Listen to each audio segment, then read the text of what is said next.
ദൈവനാമത്തിന് സ്തോത്രം ചെയ്യുന്നു. നിങ്ങളുടെ മധ്യത്തിൽ ദൈവത്തിൻ്റെ വചനവുമായി നിൽക്കുവാൻ ഒരവസരം കൂടെ സർവശക്തനായ ദൈവം ഈ വിധത്തിൽ ഒരുക്കി തന്നതോർത്ത് ഞാൻ കർത്താവിനെ സ്തുതിക്കുകയും ഇവിടെ സന്നിഹിതരായിരിക്കുന്ന എല്ലാ ദൈവമക്കൾക്കും വിശേഷാൽ സദസ്സിലും വേദിയിലുമായിരിക്കുന്ന ശ്രേഷ്ഠന്മാരായ എല്ലാ ദൈവഭക്തന്മാർക്കും യേശുക്രിസ്തുവിൻ്റെ ധന്യനാമത്തിൽ സ്നേഹവും വന്ദനവും അറിയിക്കുന്നു.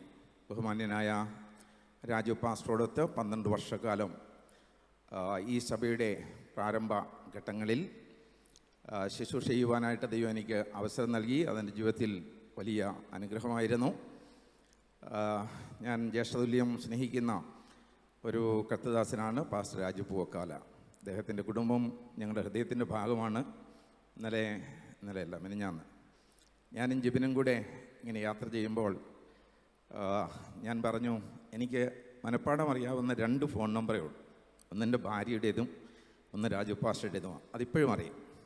അപ്പം അദ്ദേഹത്തിന് ഫോൺ കോൾ വന്നപ്പോൾ ഞാനങ്ങനെ പറഞ്ഞത് ഓർത്തു വന്നേ ഉള്ളൂ. സ്തോത്രം. ഞാനിവിടെ വന്നപ്പോൾ ഒരല്പം താമസിച്ചു പോയി. ദയവായിട്ട് എന്നോട് ക്ഷമിക്കുക. ഞാൻ കോട്ടയം വഴി വന്നപ്പോൾ അവിടെ വളരെ തിരക്കിലകപ്പെട്ടു പോയി. അവിടെ ഒരു ജാഥയും മറ്റും നടക്കുകയാണ്. അതുകൊണ്ട് ഒരല്പം താമസിച്ചു പോയി. പക്ഷെ ഞാനിവിടെ വന്ന് ഇരുന്നുടനെ തന്നെ എന്നെ പ്രസംഗിക്കുവാൻ വിളിക്കുമെന്ന് ഞാൻ പ്രതീക്ഷിച്ചില്ല. ഒരല്പം സമയം സാവകാശം തരുമെന്നാണ് കരുതിയത്. അപ്പോൾ പെട്ടെന്ന് തന്നെ വിളിച്ചപ്പോൾ എനിക്ക് പണ്ട് നടന്നൊരു സംഭവം ഓർമ്മ വന്നു. അത് ഈ സ്റ്റേഡിയത്തിൽ നടത്തിയ ഒരു ക്രൂസൈഡിൽ വളരെ പരിചിതനും ബഹുമാന്യനുമായൊരു ദൈവദാസനെ ശുശ്രൂഷയ്ക്ക് വേണ്ടി ക്ഷണിച്ചിരുന്നു. പക്ഷേ അദ്ദേഹം പ്രസംഗത്തിന് വിളിക്കുവാനുള്ള തൊട്ട് മുമ്പ് വരെ വന്നില്ല. അപ്പോൾ ഞങ്ങളിങ്ങനെ വേവലാതിപ്പെടുകയാണ്. രാജു പാസ്റ്ററിനോട് പറഞ്ഞു, ജോസ് പാസ്റ്ററെ ഒരു ദൂത് ഒരുക്കി വെച്ചേക്കണം, അറിയില്ല എന്താ സംഭവിക്കാൻ പോകുന്നതെന്ന്, അതുകൊണ്ടൊന്ന് ഒരുങ്ങിയിരിക്കണം എന്നൊക്കെ പറയത്തക്ക ഒരു സ്ഥിതി എത്തി. ഞാൻ ആളുടെ പേരൊന്നും പറയുന്നില്ല. അങ്ങനെ ഇരിക്കുമ്പോൾ ഒരു ചെറിയ ഫീറ്റ് കാർ ഓടി വന്നു. രാജു പാസ്റ്ററിനോട് ചോദിച്ചു, എന്താ ഇദ്ദേഹത്തോട് ചെയ്യേണ്ടത്? ഞാൻ പറഞ്ഞു, വന്നാൽ ഇരുത്തരുത്, ഉടനെ അങ്ങ് പ്രസംഗം കൊടുത്തേക്കാൻ പറഞ്ഞു. ഞാൻ ആ ദൈവദാസനോട് ചെയ്ത ക്രൂരതയ്ക്ക് ഇന്ന്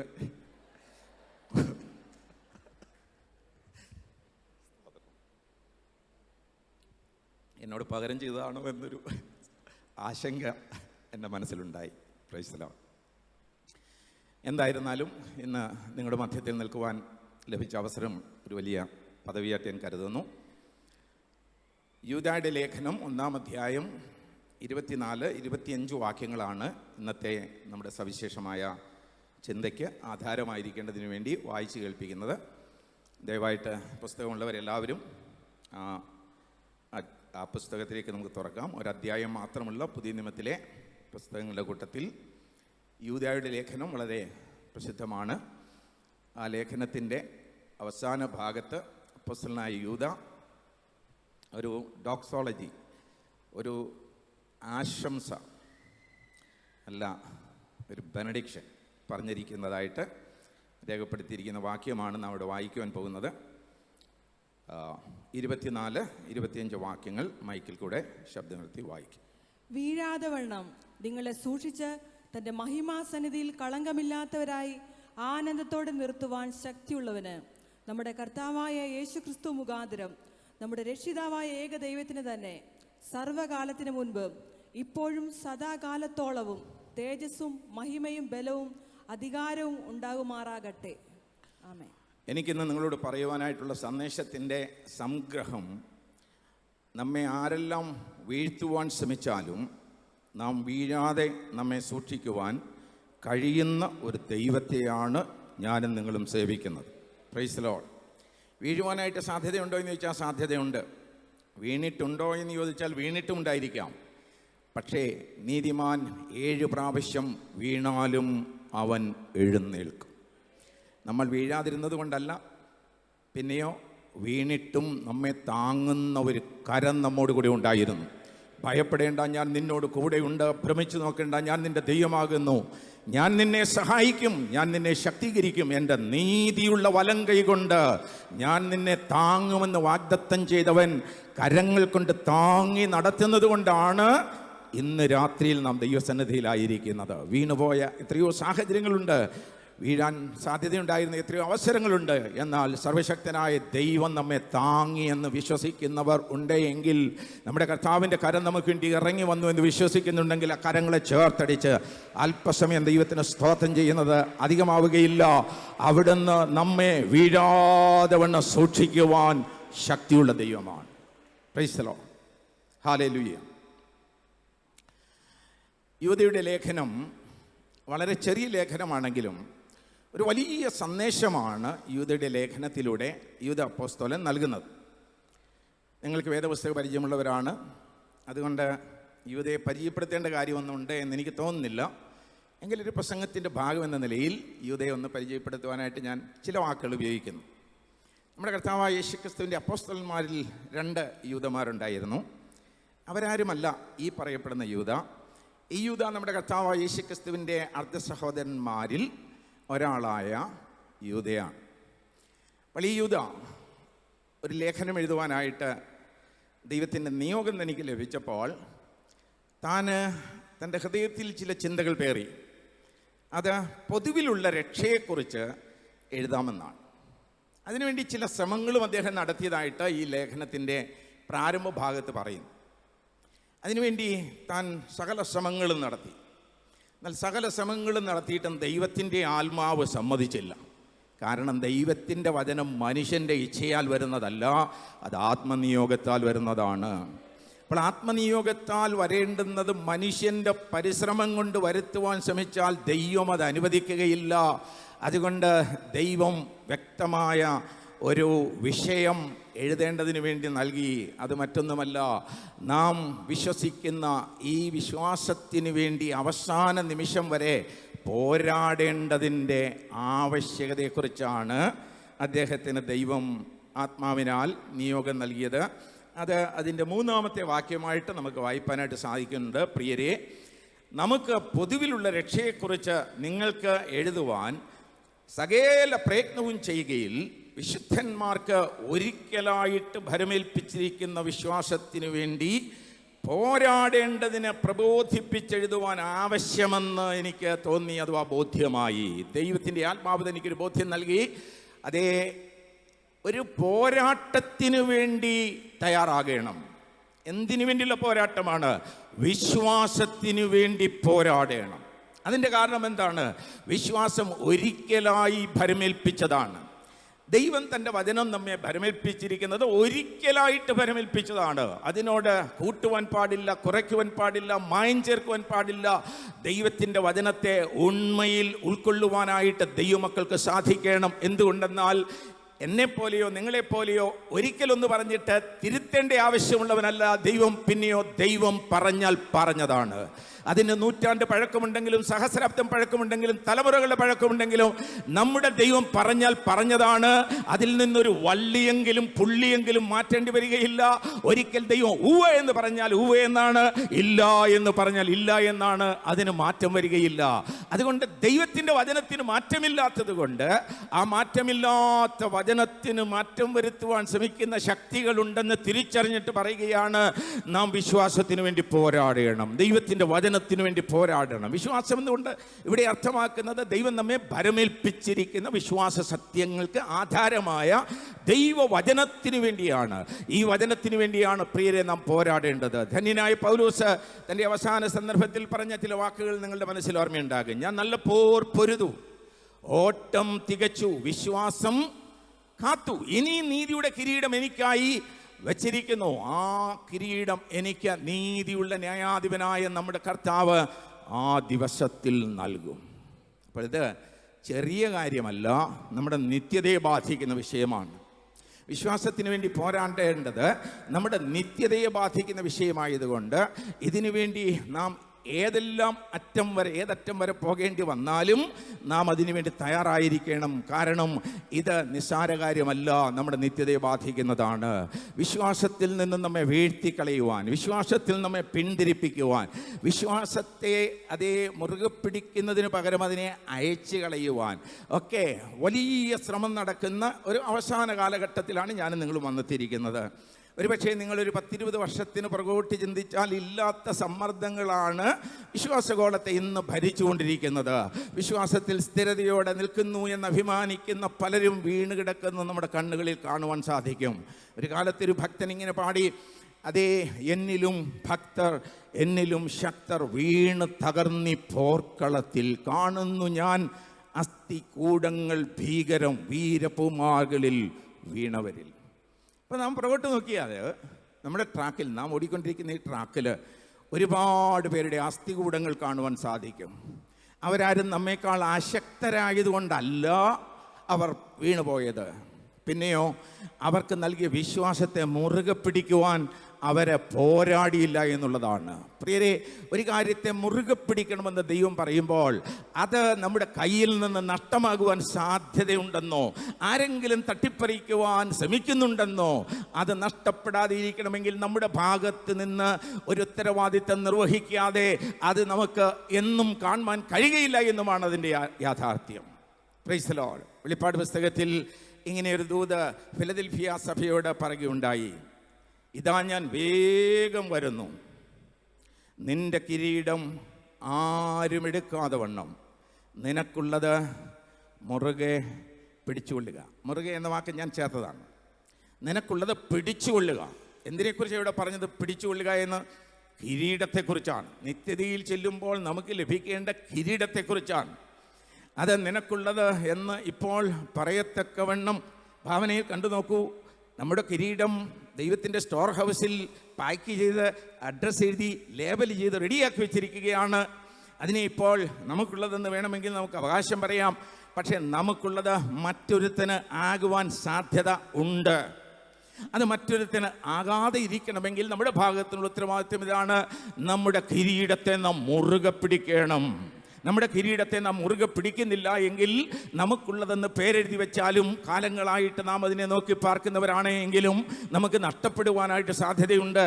അങ്ങനെ നഷ്ടങ്ങൾ നേരിട്ട ഒരു വലിയ നിര തന്നെ നമുക്ക് വേദപുസ്തക ചരിത്രത്തിൽ കാണുവാനായിട്ട് സാധിക്കും. ഏശാവിന് നഷ്ടപ്പെട്ടത് എന്താണ്? തൻ്റെ ആദ്യജാതത്വമാണ്. അല്ലെങ്കിൽ ആദ്യജാതത്വം ദൈവം വച്ച് നീട്ടിയ ഏശാവിന് അത് കൈവിട്ടു പോയി. എന്താണ് കാരണം? അതിൻ്റെ കാരണം എന്തെന്ന് ചോദിച്ചാൽ, ഒരു നേരത്തെ വയറ്റിൽ വിശപ്പ് വന്നപ്പോൾ അത് സഹിക്കവയ്യാഞ്ഞ് അവൻ ഒരു പയറ്റ് പായസത്തിന് വേണ്ടി തൻ്റെ ജ്യേഷ്ഠാവകാശത്തെ വില കുറച്ച് കണ്ടു. ആ സന്ദർഭം നിങ്ങൾക്ക് ഓർമ്മയുണ്ടെങ്കിൽ അദ്ദേഹം പറയുന്ന വാക്കിങ്ങനെയാണ്: ഈ ജ്യേഷ്ഠാവകാശം എനിക്ക് എന്തിന്? Price the Lord. എന്താണ് ഈ ജ്യേഷ്ഠാവകാശം എന്ന് പറഞ്ഞാൽ? പലരും വിചാരിക്കുന്ന ജ്യേഷ്ഠാവകാശം എന്ന് പറഞ്ഞാൽ അപ്പൻ വസ്തു വീതിക്കുമ്പോൾ മൂത്ത മകനായി എനിക്ക് ഇളയ മക്കൾക്ക് കൊടുക്കുന്നതിനേക്കാൾ ഇരട്ടി നൽകും, അതാണ് ജ്യേഷ്ഠാവകാശമെന്ന്. ജ്യേഷ്ഠാവകാശത്തിൽ അതുണ്ട്, ഇല്ല എന്ന് വരുന്നില്ല.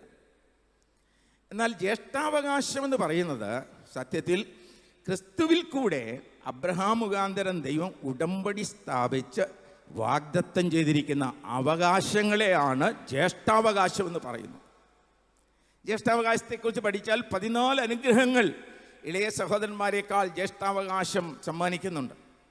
അതിൽ അതിപ്രധാനമായത് യേശുക്രിസ്തുവിൻ്റെ വംശാവലിയിൽ പേർ വരുവാൻ ഏശാവിനെയാണ് ദൈവം കണ്ടിരുന്നത്.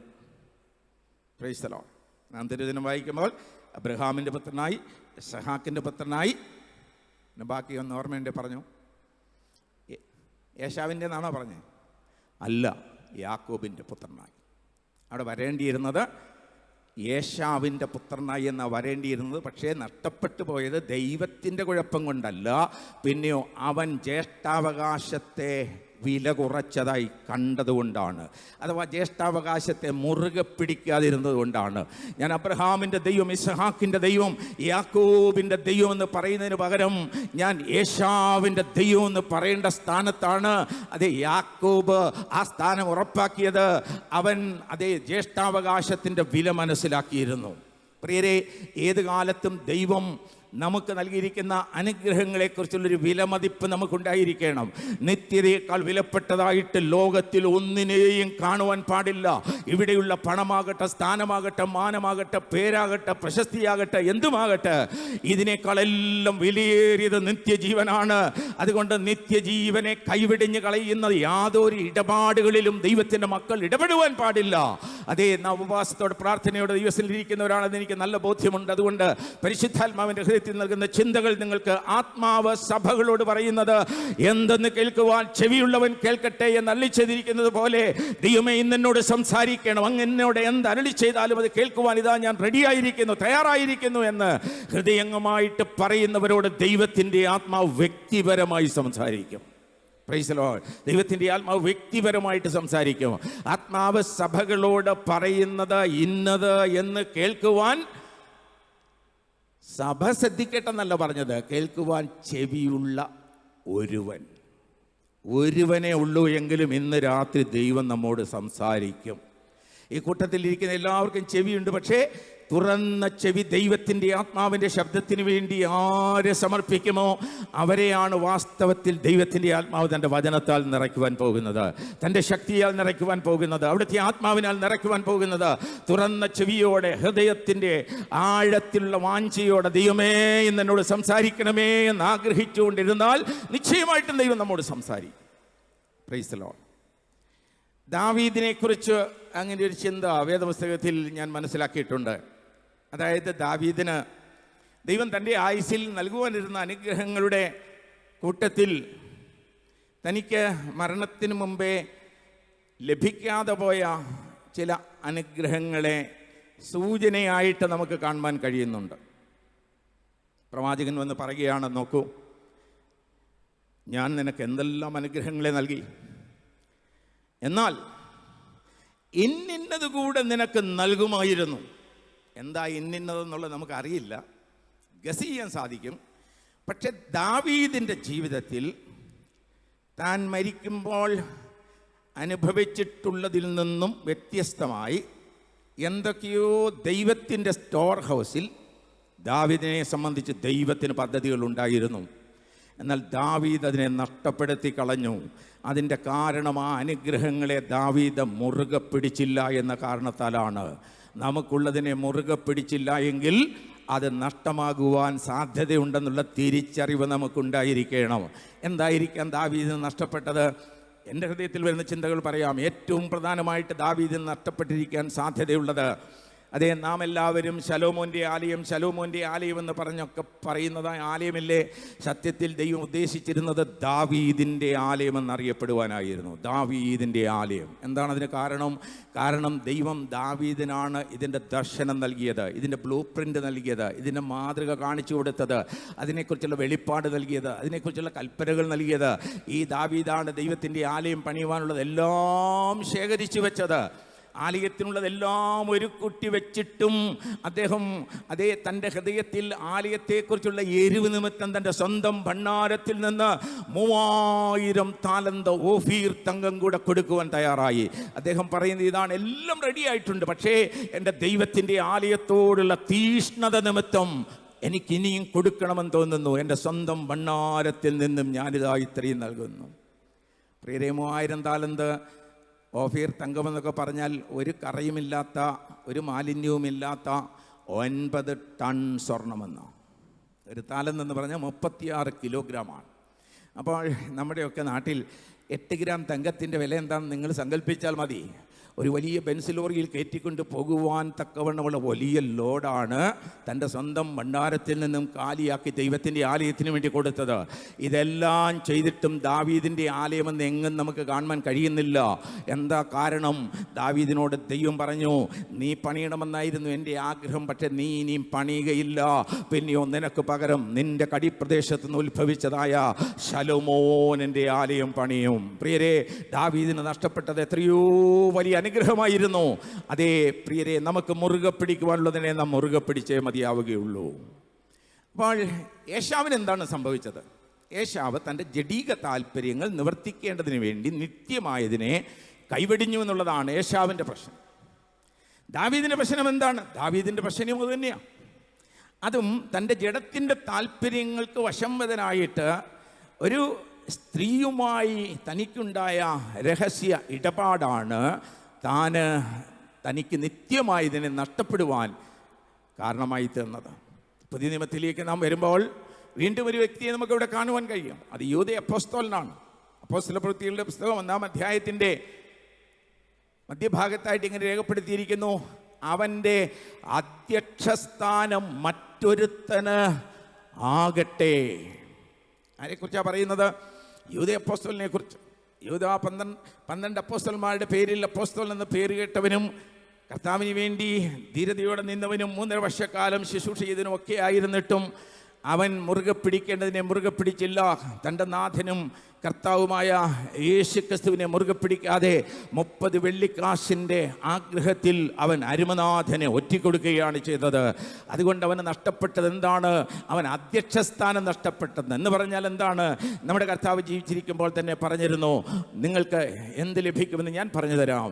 നിങ്ങൾ 12 പേരും ഇസ്രായേൽ ഗോത്രത്തിൻ്റെ 12 ഗോത്രങ്ങൾക്ക് സിംഹാസനത്തിലിരുന്ന് ഭരണം നടത്തുന്ന അധികാരികളായിട്ട് മാറും. പ്രിയരെ, യൂദായിക്കും ഈ അധ്യക്ഷസ്ഥാനം ദൈവം കൽപ്പിച്ചതാണ്, വാഗ്ദാനം ചെയ്തതുമാണ്. പക്ഷേ മുറുകെ പിടിക്കേണ്ടതിനെ മുറുകെ പിടിക്കാതിരുന്നത് കൊണ്ട് അവൻ്റെ അധ്യക്ഷസ്ഥാനം മറ്റൊരുത്തനായി. അങ്ങനെയാണ് മത്തിയാസിനായി പോയത്. മുൻപ് കൂട്ടി പറഞ്ഞു വന്നേ ഉള്ളൂ. ഞാൻ ഈ പറഞ്ഞു വരുന്നതിൻ്റെ സാരാംശം എന്താ എന്ന് ചോദിച്ചാൽ, ദൈവം നമുക്ക് വേണ്ടി വെച്ചിരിക്കുന്നതിനെ മറ്റൊരുത്തന് വിട്ടുകൊടുക്കരുത്. അക്കാര്യത്തിൽ നമുക്കൊരു പിടിവാശി ഉണ്ടായിരിക്കണം. അതിനുവേണ്ടി ഏതറ്റം വരെയും പോരാടുവാൻ നാം തയ്യാറാകണം. വിശ്വാസത്തിന് വേണ്ടി പോരാടുന്ന ധീരന്മാരെയാണ് ഈ കാലഘട്ടത്തിന് ആവശ്യമായിട്ടുള്ളത്. വിശ്വാസം എന്ന് പറയുമ്പോൾ ദൈവത്തിൻ്റെ വചനത്താൽ വിശ്വാസയോഗ്യമായിട്ട് കൽപ്പിച്ചു തന്നിരിക്കുന്നതിനെയാണ് വിശ്വാസം എന്നതുകൊണ്ട് ഇവിടെ അർത്ഥമാക്കുന്നത്. വിശേഷാൽ നമ്മുടെ രക്ഷയുമായുള്ള ബന്ധത്തിൽ വളരെ പ്രധാനപ്പെട്ട ചിന്തയാണ് യൂദായിക്ക് നമ്മോട് പങ്കുവെക്കുവാനായിട്ട് ഉള്ളത്. ഞാൻ വായിച്ച വാക്യത്തിലേക്ക് നിങ്ങളുടെ ശ്രദ്ധയെ വീണ്ടും കൊണ്ടുവരുന്നു. 1-ാം അധ്യായത്തിൻ്റെ 3-ാം വാക്യത്തിൽ നാം വായിക്കുന്നു: പ്രിയരെ, നമുക്ക് പൊതുവിലുള്ള രക്ഷയെക്കുറിച്ച് നിങ്ങൾക്ക് എഴുതുവാൻ സകല പ്രയത്നവും ചെയ്യുകയിൽ വിശുദ്ധന്മാർക്ക് ഒരിക്കലായിട്ട് ഭരമേച്ചിരിക്കുന്ന വിശ്വാസത്തിന് വേണ്ടി പോരാടേണ്ടതിന് പ്രബോധിപ്പിച്ചെഴുതുവാൻ ആവശ്യമെന്ന് എനിക്ക് തോന്നി. എന്താണ് ഈ പൊതുവിലുള്ള രക്ഷയെന്ന് പറഞ്ഞു? അത് രക്ഷയെക്കുറിച്ച് നാം ശരിയായ ബോധ്യമുള്ളവരാണല്ലോ. രക്ഷയ്ക്കൊരു ത്രികാല ഭാവമുണ്ട്, ഒരു ത്രികാലമാനമുണ്ട്. രക്ഷിക്കപ്പെട്ടു, രക്ഷിക്കപ്പെട്ടുകൊണ്ടിരിക്കുന്നു, രക്ഷിക്കപ്പെടും. പൊതുവിലുള്ള രക്ഷയെന്ന് ഇവിടെ അർത്ഥമാക്കിയിരിക്കുന്നത് രക്ഷിക്കപ്പെട്ടതിനെ കുറിച്ചാണ്. അതാണ് പൂർത്തീകരണം വന്ന രക്ഷ. അത് ആത്മാവിൻ്റെ രക്ഷയെക്കുറിച്ചാണ് അർത്ഥമാക്കുന്നത്. നമ്മുടെ ത്രിതലങ്ങൾ, നമ്മുടെ ആത്മാവ്, നമ്മുടെ മനസ്സ്, നമ്മുടെ ശരീരം, ഈ 3 തലങ്ങളിലും രക്ഷ അനുഭവേദ്യമാകണം. പലരും ഞാൻ ഒരിക്കൽ രക്ഷിക്കപ്പെട്ടു, ഞാൻ രക്ഷിക്കപ്പെട്ടവനാണ് എന്നുള്ള അഭിമാനബോധത്തോടെ ജീവിക്കുന്നുവെങ്കിലും രക്ഷിക്കപ്പെട്ടുകൊണ്ടിരിക്കുന്ന വർത്തമാനകാല രക്ഷ അവർക്ക് പലർക്കും ഒരു വിഷയമേ അല്ല. മാത്രമല്ല, ഭാവികാല രക്ഷയെക്കുറിച്ച് വലിയ പ്രതീക്ഷയും നമുക്കുണ്ട്. ഭാവികാല രക്ഷയെന്ന് പറയുന്നത് നമ്മുടെ ശരീരത്തിൻ്റെ രൂപാന്തരത്തെക്കുറിച്ചാണ്. ഇത് നമ്മുടെ ത്രിതലങ്ങളിൽ ദൈവം ചെയ്യുന്ന ഒരു മഹത്തായ പ്രവൃത്തിയാണ്. നിങ്ങൾക്കതിനെക്കുറിച്ച് ചെറിയ വിശദീകരണം നിങ്ങളുടെ മനസ്സിൽ തങ്ങി നിൽക്കേണ്ടതിന് വേണ്ടി ഞാൻ പറയുന്നത് നിങ്ങൾ ശ്രദ്ധിച്ചോ. കുറച്ച് പേരൊക്കെ ഇവിടെ നോട്ട് എഴുതുന്നുണ്ട്, അവരെ ഓർത്ത് ദൈവത്തിന് സ്തോത്രം ചെയ്യുന്നു. ആ നോട്ട് എഴുതുന്നവർക്ക് വേണ്ടി മാത്രം പറഞ്ഞു കൊടുക്കുന്ന നിങ്ങൾക്കും കേൾക്കാം. വളരെ പ്രാധാന്യതയോടെ നാം തിരുവചനത്തിൽ, പുതിയ നിയമത്തിൽ പഠിക്കേണ്ട 3 വാക്കുകളാണ് ജസ്റ്റിഫിക്കേഷൻ, സാങ്ക്ടിഫിക്കേഷൻ, ഗ്ലോറിഫിക്കേഷൻ. അതിൻ്റെ മലയാള വാക്കുകൾ നീതീകരണം, വിശുദ്ധീകരണം, മഹത്വീകരണം. നീതീകരണം നമ്മുടെ ആത്മാവിൽ സംഭവിക്കുന്നതും വിശുദ്ധീകരണം നമ്മുടെ മനസ്സിൽ സംഭവിക്കേണ്ടതും മഹത്വീകരണം നമ്മുടെ ശരീരത്തിൽ സംഭവിക്കുവാനിരിക്കുന്നതുമാണ്. ഇതിനെ ത്രികാല രക്ഷ എന്നാണ് അറിയപ്പെടുന്നത്. രക്ഷിക്കപ്പെട്ടു എന്ന് പറയുന്നത് നമ്മുടെ ആത്മാവിലാണ്, രക്ഷിക്കപ്പെട്ടുകൊണ്ടിരിക്കുന്നു എന്ന് പറയുന്നത് നമ്മുടെ മനസ്സിലാണ്, രക്ഷിക്കപ്പെടുമെന്ന് പറയുന്നത് നമ്മുടെ ശരീരത്തിലാണ്. അപ്പോൾ നമുക്ക് പൊതുവിലുള്ള രക്ഷയെന്ന് പറയുമ്പോൾ നമ്മൾ നമ്മുടെ കർത്താവായ യേശുക്രിസ്തുവിൻ്റെ നാമത്തിൽ വിശ്വസിച്ചവരെന്ന നിലയിൽ നമ്മളെല്ലാവരും രക്ഷിക്കപ്പെട്ടവരെന്ന അഭിമാനബോധമുള്ളവരാണ്. അതൊരു നല്ല അഭിമാനബോധം തന്നെയാണ് കേട്ടോ. ഞാൻ രക്ഷിക്കപ്പെട്ടതാണെന്ന് നല്ല ചങ്കറപ്പോടെ പറയണം. ആളുകളോട് നമ്മൾ ചോദിക്കുന്നത് എന്താണ്? കാണുമ്പോൾ ചോദിക്കുന്ന ചോദ്യം ഇത് തന്നെയല്ലേ, രക്ഷിക്കപ്പെട്ടതാണോ എന്നാണ് നമ്മളും ചോദിക്കുന്നത്. പക്ഷേ ആ കേൾക്കുന്ന വ്യക്തികൾ തിരിച്ച് നിങ്ങൾ രക്ഷിക്കപ്പെട്ടുകൊണ്ടിരിക്കുന്നവരാണെന്ന് ചോദിച്ചാൽ നമ്മൾ കുഴയും. കാര്യം അങ്ങനെ ഒരു പഠനം നമുക്കില്ല. അതെന്താ ഈ രക്ഷിക്കപ്പെട്ടുകൊണ്ടിരിക്കുക എന്ന് പറഞ്ഞാൽ? അത് ഞാൻ ഒരിക്കൽ രക്ഷിക്കപ്പെട്ടാണല്ലോ. അതെന്നാ രക്ഷിക്കപ്പെട്ടെ? അത് 1954 രക്ഷിക്കപ്പെട്ട. പക്ഷേ രക്ഷിക്കപ്പെട്ടുകൊണ്ടിരിക്കുക എന്നൊരു കാര്യം ഞാൻ കേട്ടിട്ടുണ്ടല്ലോ എന്ന ആൾ തിരിച്ചു ചോദിച്ചാൽ പറയാം, അതൊന്നും അറിയില്ല, അതൊന്നും സാരമില്ല, ഒരിക്കൽ രക്ഷിക്കപ്പെട്ടല്ലോ, ഫിനിഷ്, കഴിഞ്ഞു.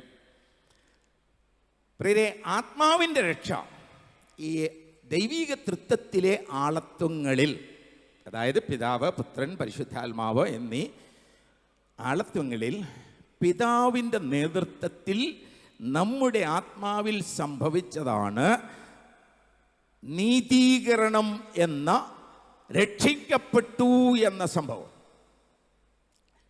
ഇവിടെ വേദാധ്യാപകരൊക്കെ ഉണ്ട്. അലക്സാണ്ടർ സാറൊക്കെ നന്നായിട്ട് ദൈവജനം പഠിപ്പിക്കുന്നവരാണ്. നമ്മുടെ കോളേജിൻ്റെ ഒരു എബനേസർ ബൈബിൾ കോളേജിൻ്റെ ഒരു അഭിമാനമാണ്. അദ്ദേഹത്തെ അവർ ദൈവത്തെ സ്തുതിക്കുന്നു. ഇവിടെയുള്ള ദൈവദാസന്മാരൊക്കെ ദൈവത്തിൻ്റെ വചനം നിങ്ങളോട് പങ്കിടുന്നുണ്ടായിരിക്കാം. എങ്കിലും എൻ്റെ ഹൃദയത്തിൽ ദൈവത്തിൻ്റെ ആത്മാവ് പ്രേരിപ്പിക്കുന്നതുകൊണ്ട് ഞാൻ ഒരല്പം വിശദീകരണം ഈ ഭാഗത്ത് നൽകുന്നത്. ചിലപ്പോൾ ഒരു വ്യക്തിക്കെങ്കിലും ഇത് ആവശ്യമായിട്ട് ഉള്ളതുകൊണ്ടാവാം. അതുകൊണ്ടൊന്ന് ശ്രദ്ധിച്ച് കേൾക്കുന്നത് നല്ലതായിരിക്കും. അപ്പോൾ രക്ഷിക്കപ്പെട്ടു എന്ന് പറയുന്നത് നമ്മുടെ ആത്മാവിൽ പിതാവായ ദൈവത്തിൻ്റെ നേതൃത്വത്തിൽ നടക്കുന്നൊരു കാര്യമാണ്. അതുകൊണ്ട് പിതാവിന് മാത്രമേ അതിൽ പങ്കുള്ളൂ എന്ന് നമ്മൾ ധരിക്കരുത്. പിതാവാണ് നേതൃത്വം നൽകുന്നത്. പുത്രനും പരിശുദ്ധാത്മാവും ഒരുപോലെ നമ്മുടെ ആത്മാവിൻ്റെ രക്ഷയിൽ പങ്കാളികളുമാണ്. നേതൃത്വം പിതാവിനാണ്, പങ്കാളികളായിട്ട് പുത്രനും പരിശുദ്ധാത്മാവും ഉണ്ട്. എന്നാൽ നമ്മുടെ മനസ്സിൻ്റെ രക്ഷയെന്ന് പറയുന്നത്, രക്ഷിക്കപ്പെട്ട ദിവസം മുതൽ നമ്മുടെ കർത്താവ് നമ്മെ മരണത്താലോ അല്ലെങ്കിൽ അവിടുത്തെ മേഘത്തിൽ പ്രത്യക്ഷരായി ദൈവസഭയെ ചേർക്കുന്ന വേളയിലോ നമ്മെ ചേർക്കുന്നവരെയോ നമ്മുടെ മനസ്സിനുണ്ടാകേണ്ട രൂപാന്തരത്തെയാണ് വിശുദ്ധീകരണമെന്ന് പറയുന്നത്. ദൈവം നമ്മെ വിളിച്ചിരിക്കുന്നത് വിശുദ്ധീകരണത്തിന് വേണ്ടിയാണ്.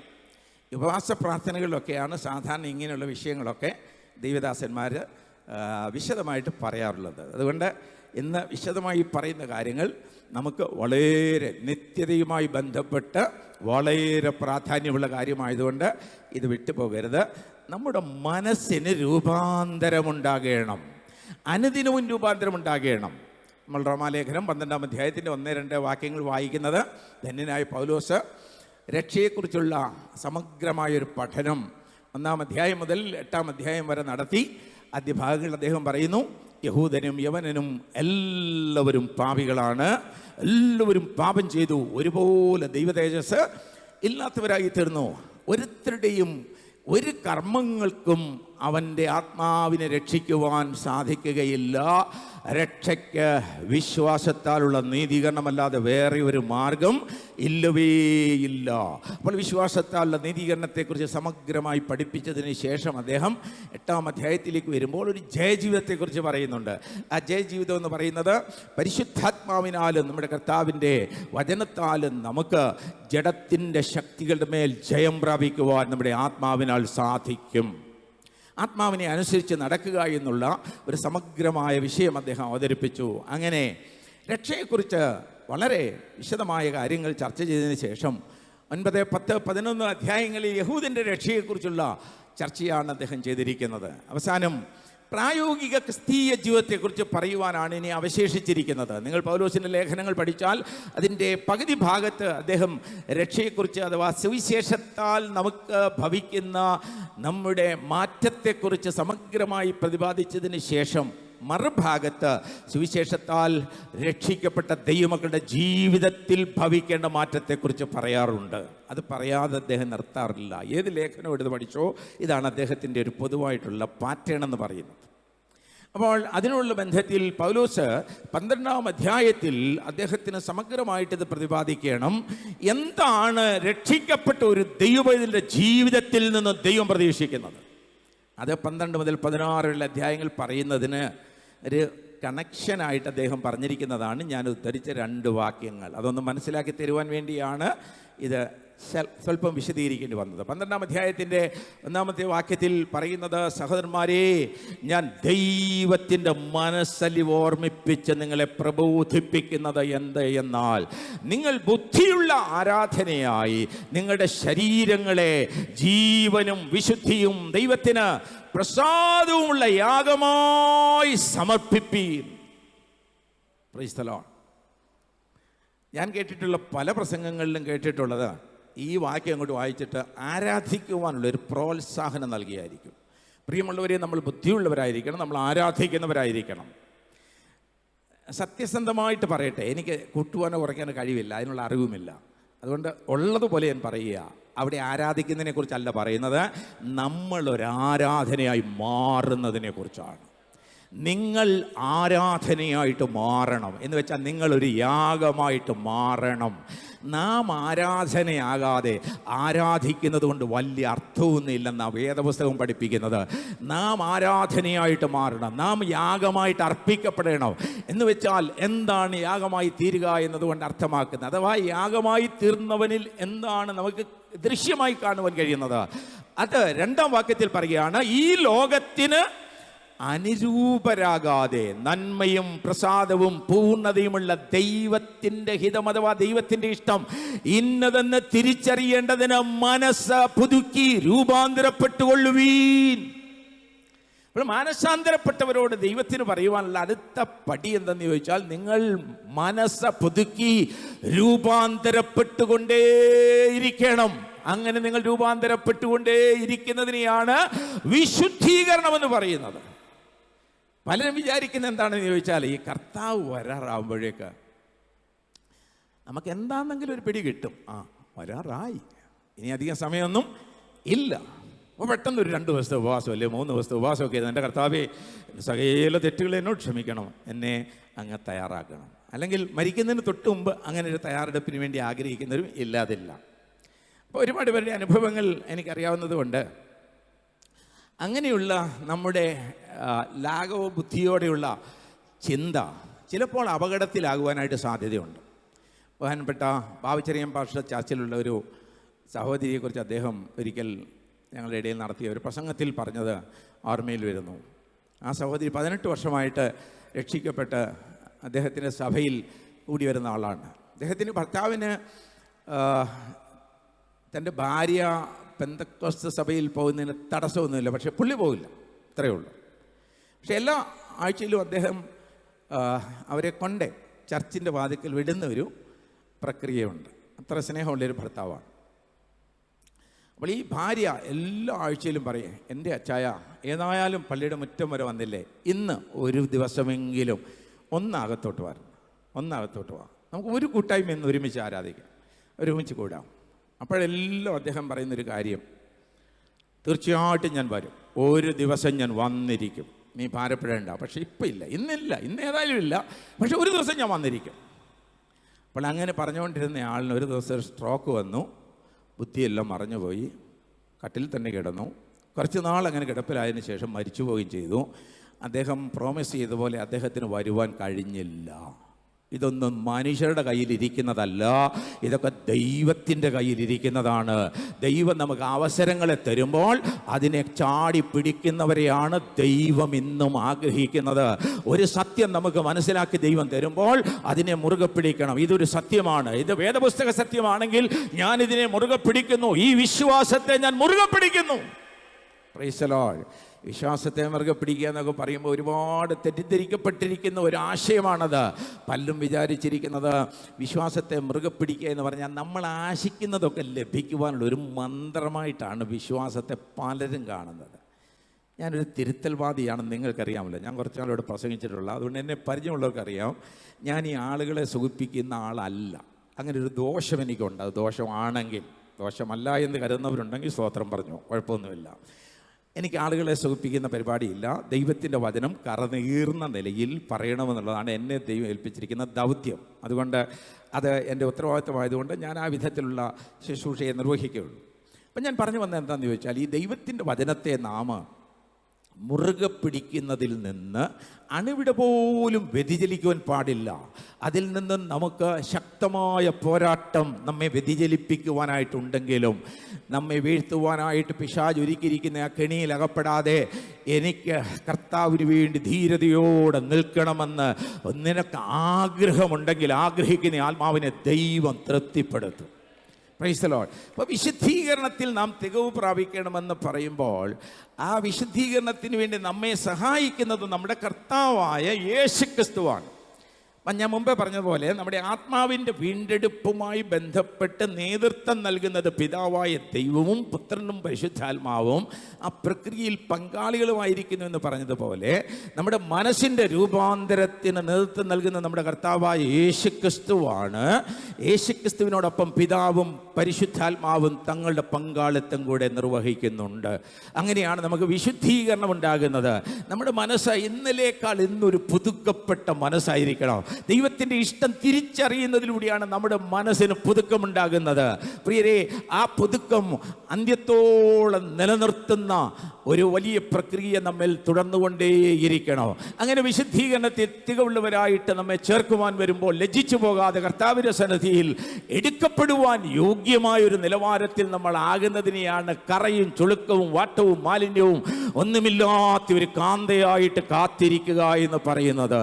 എന്നാൽ പലരും ഈ ലോകമാകുന്ന ശലോമോന്റെ വശീകരണങ്ങളിൽ പെട്ട് അവൻ്റെ പ്രൗഢിയും പദവിയും അവൻ്റെ സിംഹാസനവും കിരീടവും വേഷഭൂഷാദികളും ഒക്കെ കണ്ട് ഈ ലോകത്തോട് അനുരൂപപ്പെടുവാനായിട്ട് വശീകരിക്കപ്പെടുമ്പോൾ തിരുവചനം പറയുകയാണ്, ഈ ലോകത്തിന് അനുരൂപരാകരുത്.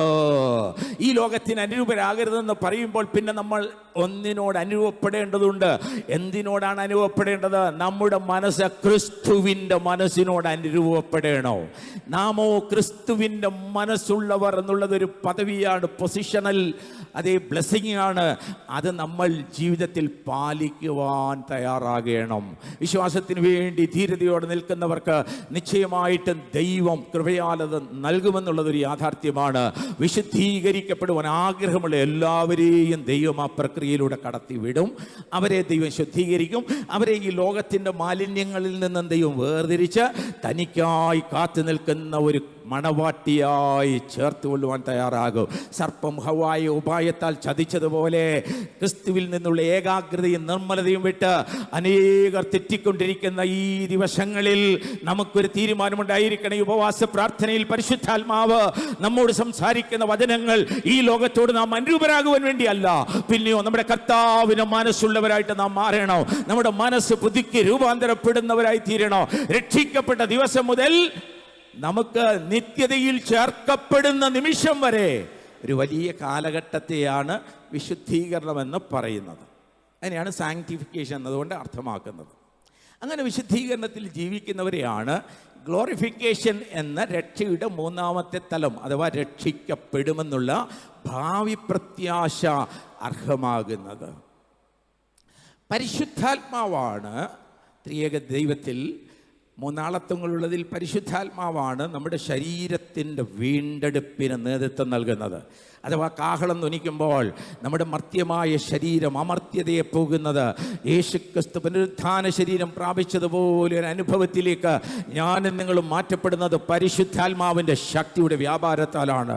പരിശുദ്ധാത്മാവ് നിങ്ങളിൽ ഉണ്ട് എങ്കിൽ നിങ്ങൾ കല്ലറയിൽ അടക്കപ്പെട്ടാലും കടലിൽ വലിഞ്ഞു പോയാലും നിങ്ങൾ ചകിരിയായി തീർന്നാലും അല്ലെങ്കിൽ ചാരമായി തീർന്നാലും എവിടെയായിരുന്നാലും പരിശുദ്ധാത്മാവിൻ്റെ ശക്തി നിങ്ങളിലേക്ക് വ്യാപരിക്കുമ്പോൾ നിങ്ങളെ പുനരുത്ഥാന ശരീരത്തോടുകൂടെ ഉയർത്തെഴുന്നേൽപ്പിക്കുന്ന ഒരു ദിവസമുണ്ട്. അതേ നാം എല്ലാവരും പ്രതീക്ഷിച്ചുകൊണ്ടിരിക്കുന്ന ഒരു കാഹളത്തിൻ്റെ ധ്വനിയാണ്. പെട്ടെന്ന് കാഹളം ധ്വനിക്കുന്ന നിമിഷത്തിന് വേണ്ടി നമ്മൾ കാത്തിരിക്കുകയാണ്. ഈ ബഹളങ്ങളുടെ എല്ലാം ഇടയിൽ ചിലപ്പോൾ നമുക്ക് തോന്നും ലോകം അതിൻ്റെ അഡ്വാൻസ്മെന്റിലേക്ക് പോവുകയാണ്. നല്ല റോഡുകൾ വരുന്നു, വലിയ വലിയ കെട്ടിടങ്ങൾ വരുന്നു, പണ്ടില്ലാത്ത നിലയിൽ എയർ കണ്ടീഷൻ റൂമിൽ കിടന്ന് ഉറങ്ങുവാനുള്ള ഭാഗ്യം ലഭിക്കുന്നു, പണത്തിന് യാതൊരു ബുദ്ധിമുട്ടുമില്ല, ആഹാരത്തിന് ഏത് നിലയിലും ഉള്ള ആഹാരം കഴിക്കുവാനുള്ള എല്ലാ മാർഗങ്ങളുമുണ്ട്. നമ്മൾ പലരും തെറ്റിദ്ധരിക്കും, എൻ്റെ ദൈവമേ ലോകം ജീവിക്കുവാൻ കൊള്ളാകുന്ന ഒരു ഇടമായി കൊണ്ടിരിക്കുകയാണല്ലോ എന്ന് തെറ്റിദ്ധാരണ ഉണ്ടെങ്കിൽ അല്ലവേ അല്ല.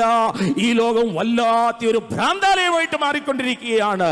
പഴമക്കാർ പറഞ്ഞ ഭ്രാന്താലയം കേരളത്തിൽ ഇന്ന് അതിൻ്റെ 10 മടങ്ങ് ശക്തിയോടുകൂടെ പ്രകടമായിരിക്കുന്ന ഒരു കാലത്താണ് ഞാനും നിങ്ങളും ജീവിക്കുന്നത്.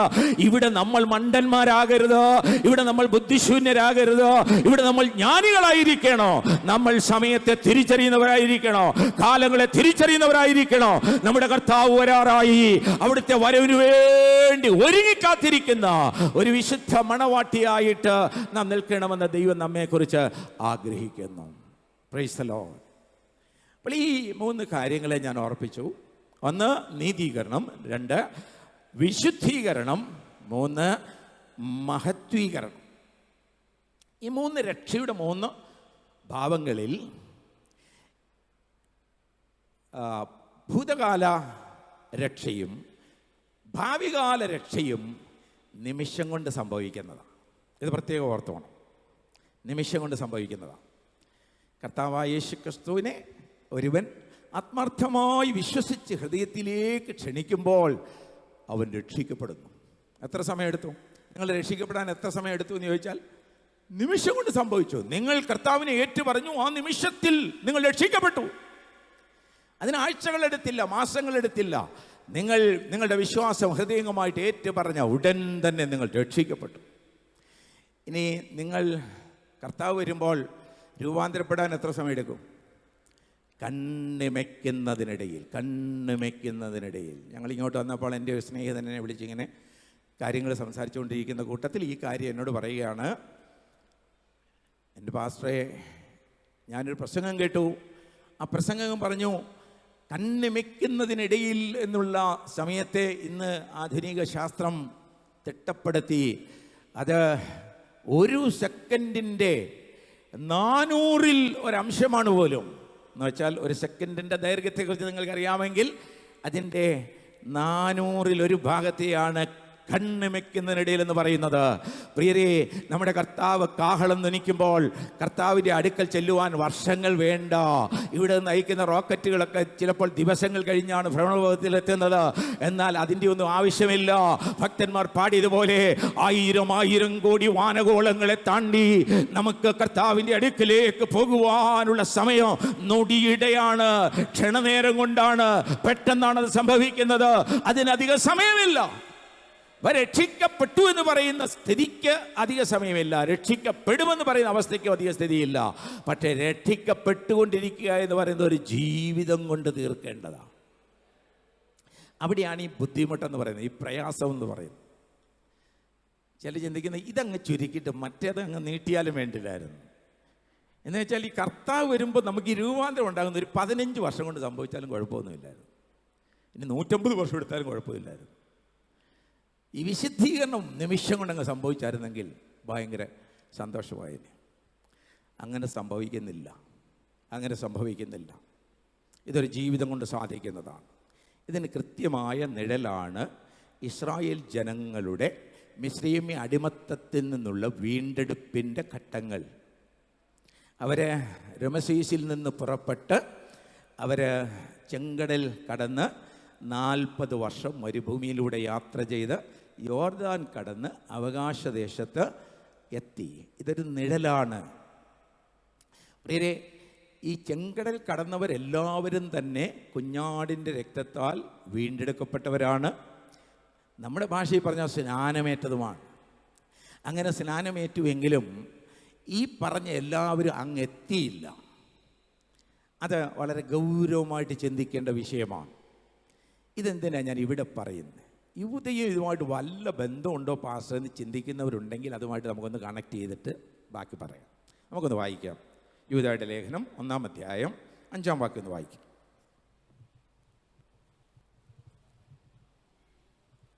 നിങ്ങളോ സകലവും ഒരിക്കൽ അറിഞ്ഞുവെങ്കിലും നിങ്ങളെ ഓർപ്പിപ്പാൻ ഞാൻ ഇച്ഛിക്കുന്നത് എന്തെന്നാൽ, കർത്താവ് ജനത്തെ മിസ്രയീമിൽ നിന്ന് രക്ഷിച്ചിട്ടും വിശ്വസിക്കാത്തവരെ പിന്നത്തേതിൽ നശിപ്പിച്ചു. ഈ വാക്യം എല്ലാവരും ഒന്ന് മനഃപ്പാഠമായിട്ട് പഠിക്കുന്നത് നല്ലതായിരിക്കും. നമുക്കൊരു ദൈവഭയമുണ്ടാകും. ദൈവഭയം എന്താണ് ഞാനങ്ങനെ പറഞ്ഞത്?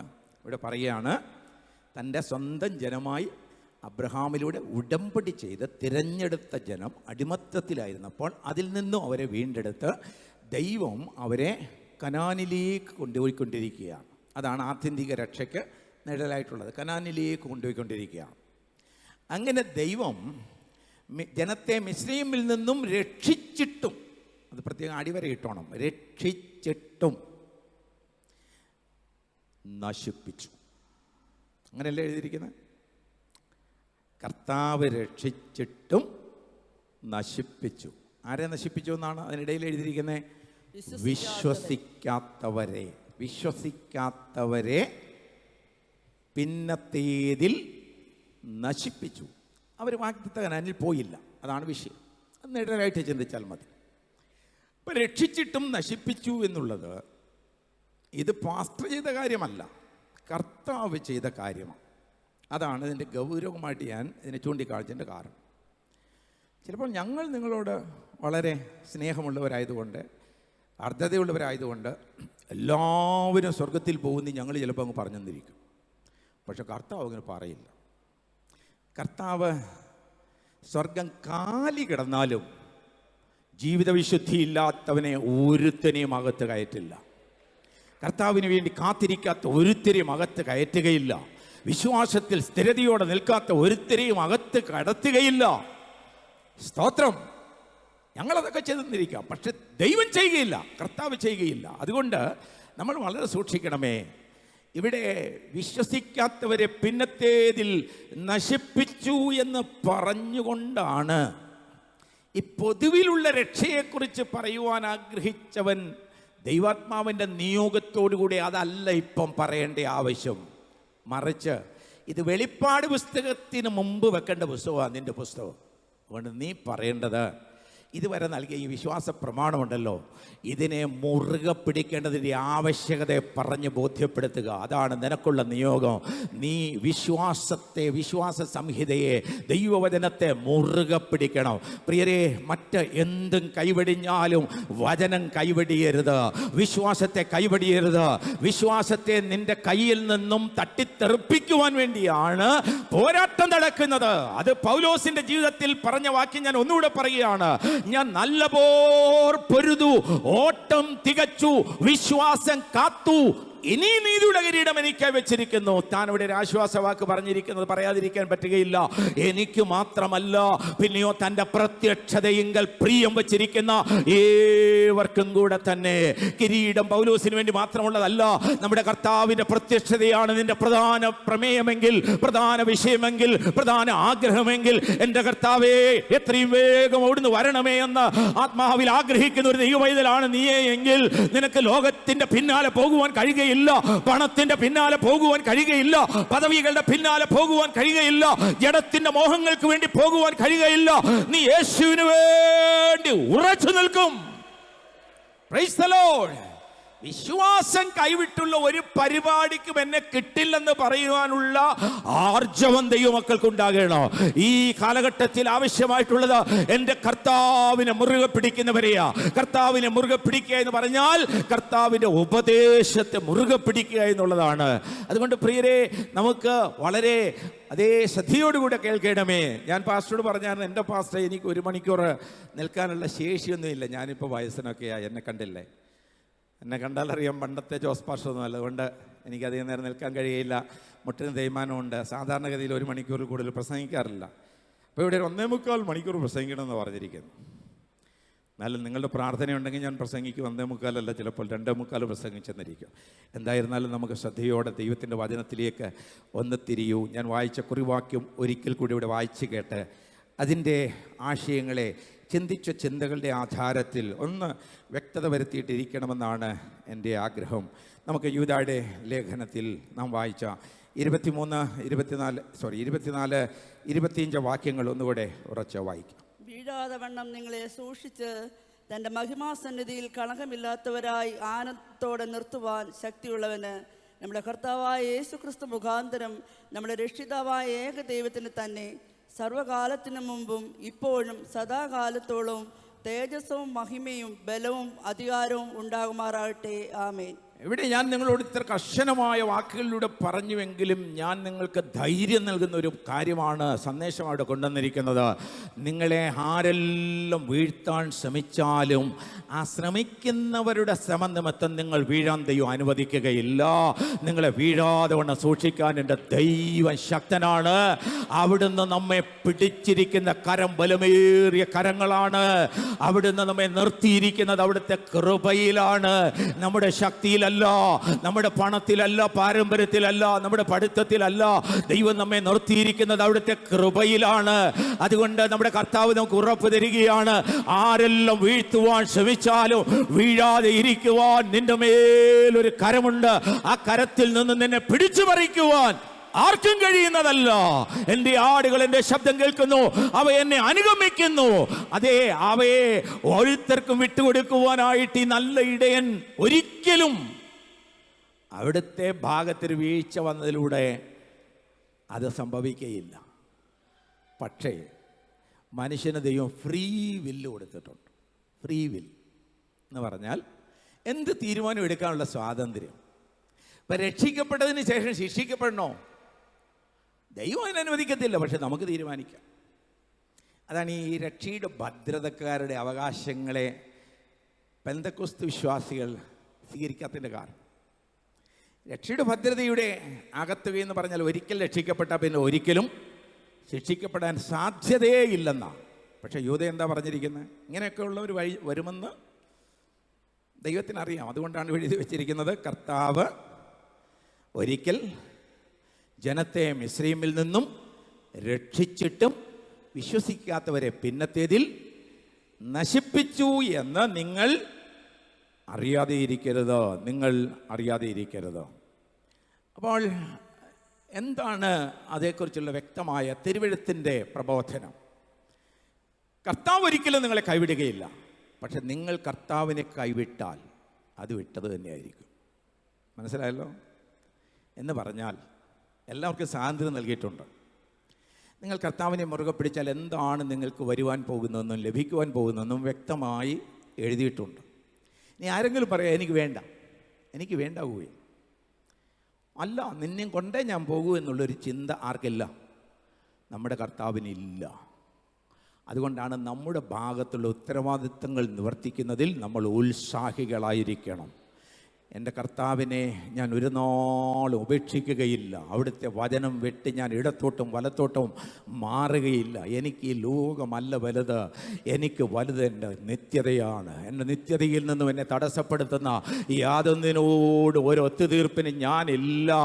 എനിക്ക് പൗലോസിൻ്റെ ഭാഷയിൽ പറഞ്ഞ വല്ലവിധേനയും മരിച്ചവരുടെ ഇടയിൽ നിന്നുള്ള പുനരുത്ഥാനം ആഗ്രഹിക്കുന്ന ആരെങ്കിലും ഇവിടെ ഉണ്ടെങ്കിൽ പൗലോസ് പറയുകയാണ്, ഞാൻ ക്രിസ്തുവിനെ കുറിച്ചുള്ള ജ്ഞാനത്തിൻ്റെ ശ്രേഷ്ഠത നിമിത്തം ഞാൻ ലാഭമായിരുന്നതൊക്കെയും ഛേദമെന്ന് എണ്ണുന്നു.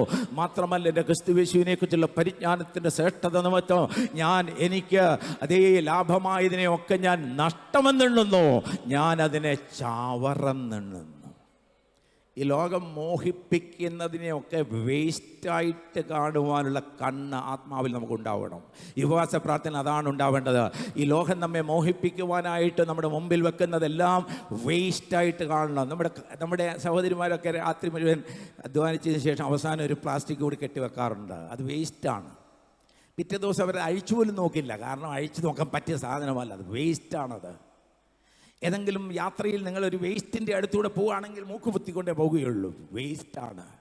ഇതുപോലെ ആയിരിക്കണം ലോകത്തോടുള്ളൊരു ഭക്തൻ്റെ വീക്ഷണം. ദൈവത്തിൻ്റെ സന്നിധിയിൽ എടുക്കപ്പെടുവാൻ കാത്തിരിക്കുന്ന എല്ലാ ദൈവമക്കൾക്കും ലോകത്തെ വേസ്റ്റ് എന്നെണ്ണുവാനുള്ള കൃപ പ്രാപിക്കണം. ദൈവമേ, ഈ ഉപവാസ പ്രാർത്ഥനയിൽ എല്ലാവരും മുത്താണെന്ന് കരുതുന്നതിനെ, എല്ലാവരും മാണിക്യമായി കരുതുന്നതിനെ, എല്ലാവരും വിലയേറിയതായി കരുതുന്നതിനെ, കർത്താവേ, എനിക്കതിനെ വേസ്റ്റായി കാണുവാനുള്ളൊരു കണ്ണ് തരണമേ. എൻ്റെ ഹൃദയദൃഷ്ടി അതിനായിട്ടൊന്ന് പ്രകാശിപ്പിക്കണമേ.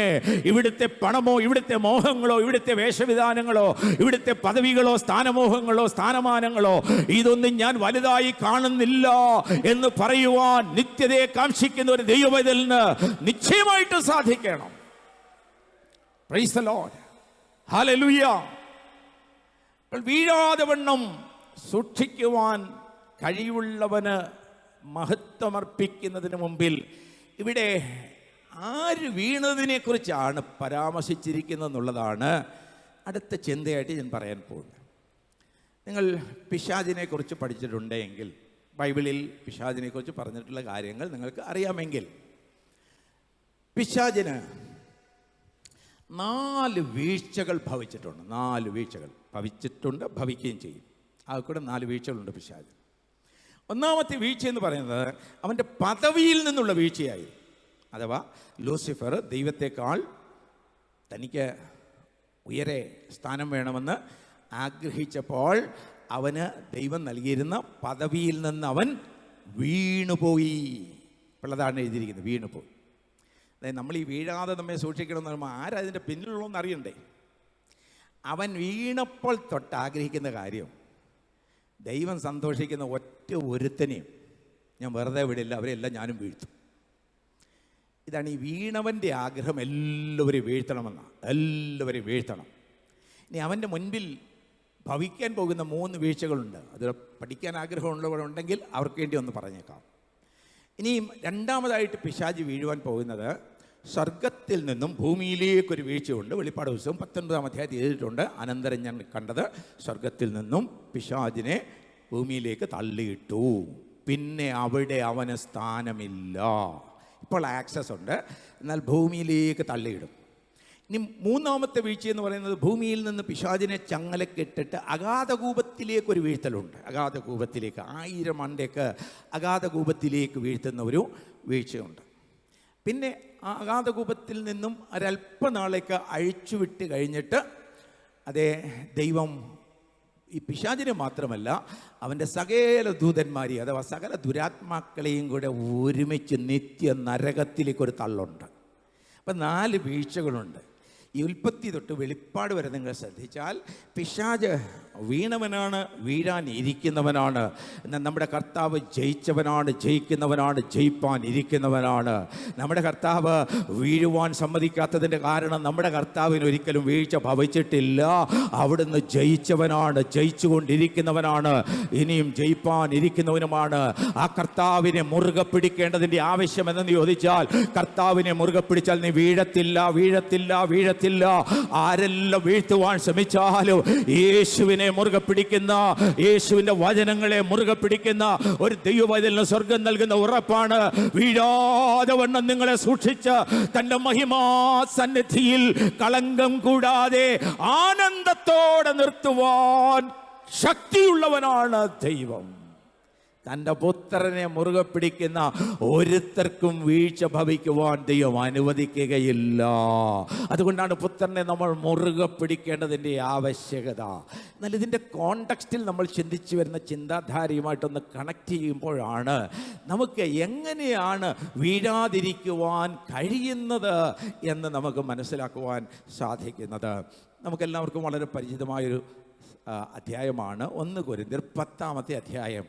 1 കൊരിന്ത്യർ 10-ാം അധ്യായത്തിലാണ് ധന്യനായ പൗലോസ് ഇസ്രായേൽ മക്കൾക്ക് ഭവിച്ചതായ വീഴ്ചയെക്കുറിച്ച്, അതിൻ്റെ കാരണങ്ങളെക്കുറിച്ച്, അതിൽ നിന്നും പുതിയ നിയമസഭ പഠിക്കേണ്ട പാഠങ്ങളെക്കുറിച്ചൊക്കെ പറഞ്ഞിരിക്കുന്നത്. അപ്പോൾ അത് നമുക്ക് പരിചയമുള്ള കാര്യമാണ്. എല്ലാ ഉപവാസ പ്രാർത്ഥനകളിലും നമ്മൾ ചിലപ്പോഴൊക്കെ കേൾക്കാറുള്ളതാണ്.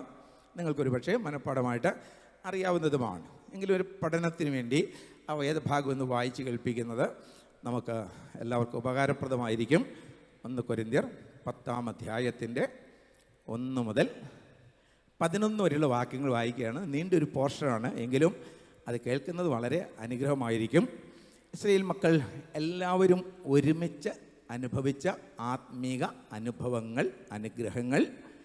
എന്നാൽ ആ അനുഗ്രഹങ്ങളൊക്കെ ഉണ്ടായിരുന്നിട്ടും അവരിൽ മിക്ക പേരിലും ദൈവം പ്രസാദിച്ചില്ല എന്നും അതിന് 5 കാരണങ്ങൾ വ്യക്തമായിട്ട് ഉണ്ട് എന്നും 5 കാരണങ്ങളെ അക്കമിട്ട് പറഞ്ഞിട്ട് ഇതിവിടെ പറയുവാൻ കാരണം പുതിയ നിയമസഭയിലായിരിക്കുന്ന ദൈവമക്കളായ നമുക്കും ഈ തെറ്റുകൾ ഭവിക്കുവാൻ സാധ്യതയുണ്ട്.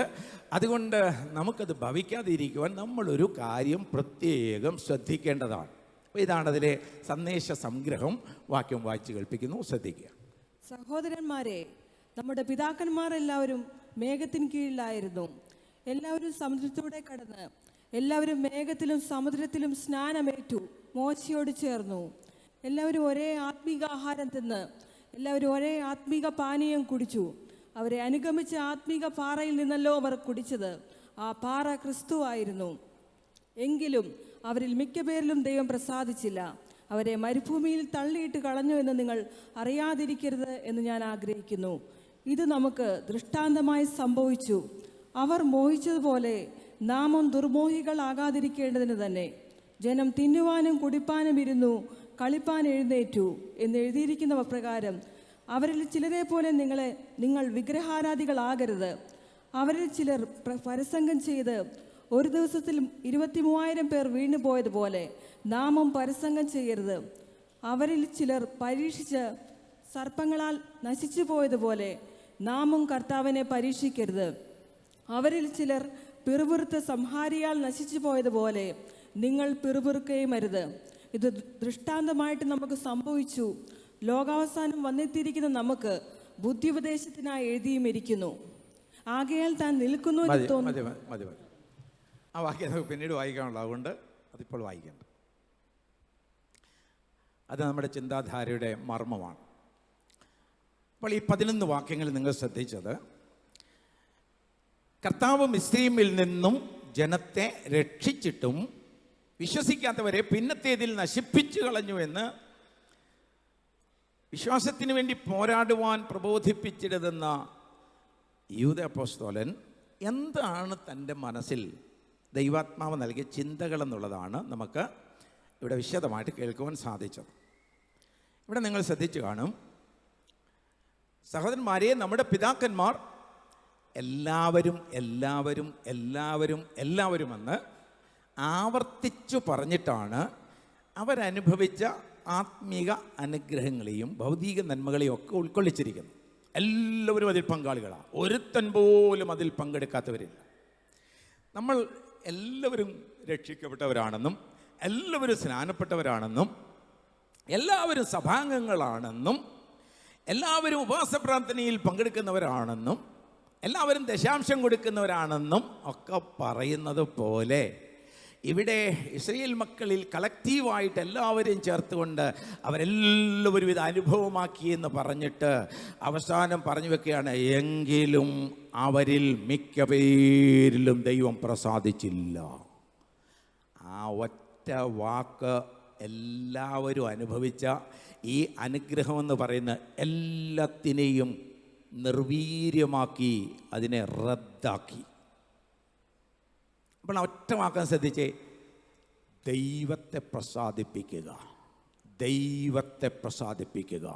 നമ്മുടെ ജീവിത ലക്ഷ്യം അതായിരിക്കണം. എനിക്ക് ദൈവത്തെ പ്രസാദിപ്പിക്കണം. പൗലോസ് ചോദിക്കുന്ന ഒരു ചോദ്യം വളരെ പ്രസക്തമാണ്. ഇപ്പോൾ ഞാൻ ദൈവത്തെയോ മനുഷ്യരെയോ പ്രസാദിപ്പിക്കുന്നു? ഞാൻ മനുഷ്യരെ പ്രസാദിപ്പിക്കുന്നുവെങ്കിൽ ദൈവത്തിൻ്റെ ദാസനായിരിക്കാൻ കഴിയുകയില്ല. പ്രിയരെ, നമ്മുടെ ജീവിതത്തിൻ്റെ ആകത്തുക എന്ന് എടുത്തു നോക്കിയാൽ നമ്മൾ ചെയ്യുന്നതെല്ലാം ആരെ പ്രസാദിപ്പിക്കാൻ വേണ്ടിയാണ് ചെയ്യുന്നത്? നിങ്ങൾ ചിന്തിച്ചാൽ മതി. നിങ്ങളുടെ മനസ്സാക്ഷിയിലേക്ക് ഞാൻ ചില ചിന്തകൾ പങ്കിടുന്നേ ഉള്ളൂ. നിങ്ങൾ ചിന്തിച്ചാൽ മതി. ഒരു ദിവസം 24 മണിക്കൂറുണ്ടെങ്കിൽ തിരിഞ്ഞൊന്ന് ചിന്തിച്ചു നോക്കിയേ, 24 മണിക്കൂറിനുള്ളിൽ ആരെയാണ് ഞാൻ പ്രസാദിപ്പിച്ചത്? ഞാൻ ജോലി ചെയ്ത് ആരെ പ്രസാദിപ്പിക്കാനായിരുന്നു? ഞാൻ വാഹനം ഓടിച്ച് ആരെ പ്രസാദിപ്പിക്കാനായിരുന്നു? ഞാൻ കൊടുത്തത് ആരെ പ്രസാദിപ്പിക്കാനായിരുന്നു? ഞാൻ കഴിച്ചത് ആരെ പ്രസാദിപ്പിക്കാനായിരുന്നു? ഉടുത്തത് ആരെ പ്രസാദിപ്പിക്കാനായിരുന്നു? ഹോസ്പിറ്റലിൽ പോയി ആരെ പ്രസാദിപ്പിക്കാനായിരുന്നു? ഇതെല്ലാം നമ്മൾ നോക്കുമ്പോൾ നാം കർത്താവിന് വേണ്ടി ജീവിക്കുന്നവരല്ല എങ്കിൽ ഇത് മറ്റ് പലരെയും പ്രസാദിപ്പിക്കാൻ വേണ്ടിയുള്ള പരിപാടികളായിട്ടേ ദൈവം കണക്കെടുക്കുകയുള്ളൂ. നാം എന്ത് ചെയ്താലും ദൈവത്തിൻ്റെ മഹത്വത്തിന് വേണ്ടി ചെയ്യേണ്ടവരാണ്. എന്ത് ചെയ്താലും കർത്താവിന് വേണ്ടി ചെയ്യേണ്ടവരാണ്. നമ്മൾ ഈ ചെയ്യുന്നതെല്ലാം കർത്താവിന് വേണ്ടി ചെയ്യാമോ എന്ന് വെച്ചാൽ നിശ്ചയമായിട്ടും കർത്താവിന് വേണ്ടി ചെയ്യാൻ സാധിക്കും. ഞാൻ ഈ കഴിഞ്ഞ സമയങ്ങളിൽ പവർ വിഷനിലൂടെ നടത്തിയ ഒരു പഠന പരമ്പര നിങ്ങളിൽ ചില ദർശിച്ചിരിക്കാനായിട്ട് സാധ്യതയുണ്ട്. അതിൽ ഈ ആശയം ഞാൻ വളരെ ഊന്നൽ നൽകി പറയുകയുണ്ടായി. അത് കൊലോസ്യ ലേഖനം 3-ാം അധ്യായത്തിൻ്റെ 21-ാമത്തെ വാക്കിൽ പറയുകയാണ്, നിങ്ങൾ എന്ത് ചെയ്താലും കർത്താവിനെന്ന വണ്ണം മനസ്സോടെ ചെയ്ത് ദൈവത്തിന് പ്രസാദം വരുത്തുന്നവരായിരിക്കുകയാണ്. നിങ്ങൾ എന്ത് ചെയ്താലും എന്ന് പറയുന്നതിൽ എല്ലാം ഉൾപ്പെട്ടിരിക്കുകയാണ്. പ്രിയരെ, നാം ചെയ്യുന്നത് മനുഷ്യർക്ക് വേണ്ടി ആകരുത്. നമ്മൾ പാട്ട് പാടുന്നത് പാസ്റ്ററെ പ്രസാദിപ്പിക്കാനാകരുത്. നമ്മൾ കൈയടിക്കുന്നത് ഗായക സംഘത്തിന് സന്തോഷമുണ്ടാക്കാൻ വേണ്ടി ആയിരിക്കരുത്. നമ്മൾ ദാനം ചെയ്യുന്നത് ദാനം വാങ്ങുന്ന ആളിനൊരു പ്രസാദമുണ്ടാകുവാൻ വേണ്ടി ആയിരിക്കരുത്. നമ്മൾ എന്ത് ചെയ്താലും എൻ്റെ കർത്താവിന് വേണ്ടിയാണ് ഇത് ചെയ്യുന്നതെന്നുള്ള ബോധത്തോടെ നാം ചെയ്താൽ നിശ്ചയമായിട്ടും ദൈവം അതിൽ പ്രസാദിക്കും. വിശ്വാസത്തിൽ നിന്ന് ഉളവാകാത്ത ഒന്നിലും ദൈവത്തിന് പ്രസാദിക്കുവാനായിട്ട് സാധിക്കുകയില്ല. ഇവർക്ക് എന്താ ഭവിച്ചത്? ഇവരെ പോലെ അത്ഭുതം കണ്ട വേറൊരു സഭ ലോകത്തിലുണ്ടോ? ഈ സഭയുടെ പേര് മരുഭൂമിയിലെ സഭ എന്നല്ലേ? മരുഭൂമിയിലെ സഭ. ഈ മരുഭൂമിയിലെ സഭയ്ക്ക് കെട്ടിടം ഉണ്ടായിരുന്നോ? ഇല്ല, കെട്ടിടമൊന്നുമില്ലായിരുന്നു. സമാഗമന കൂടാരം തന്നെ ശീലകൾ കൊണ്ടുണ്ടാക്കിയ ഒരു താൽക്കാലിക ഇടപാടായിരുന്നു. ഇന്ന് നമ്മൾ അഭിമാനത്തോട് പറയുന്നത് ഒന്നും ആ സഭയിലില്ലായിരുന്നു.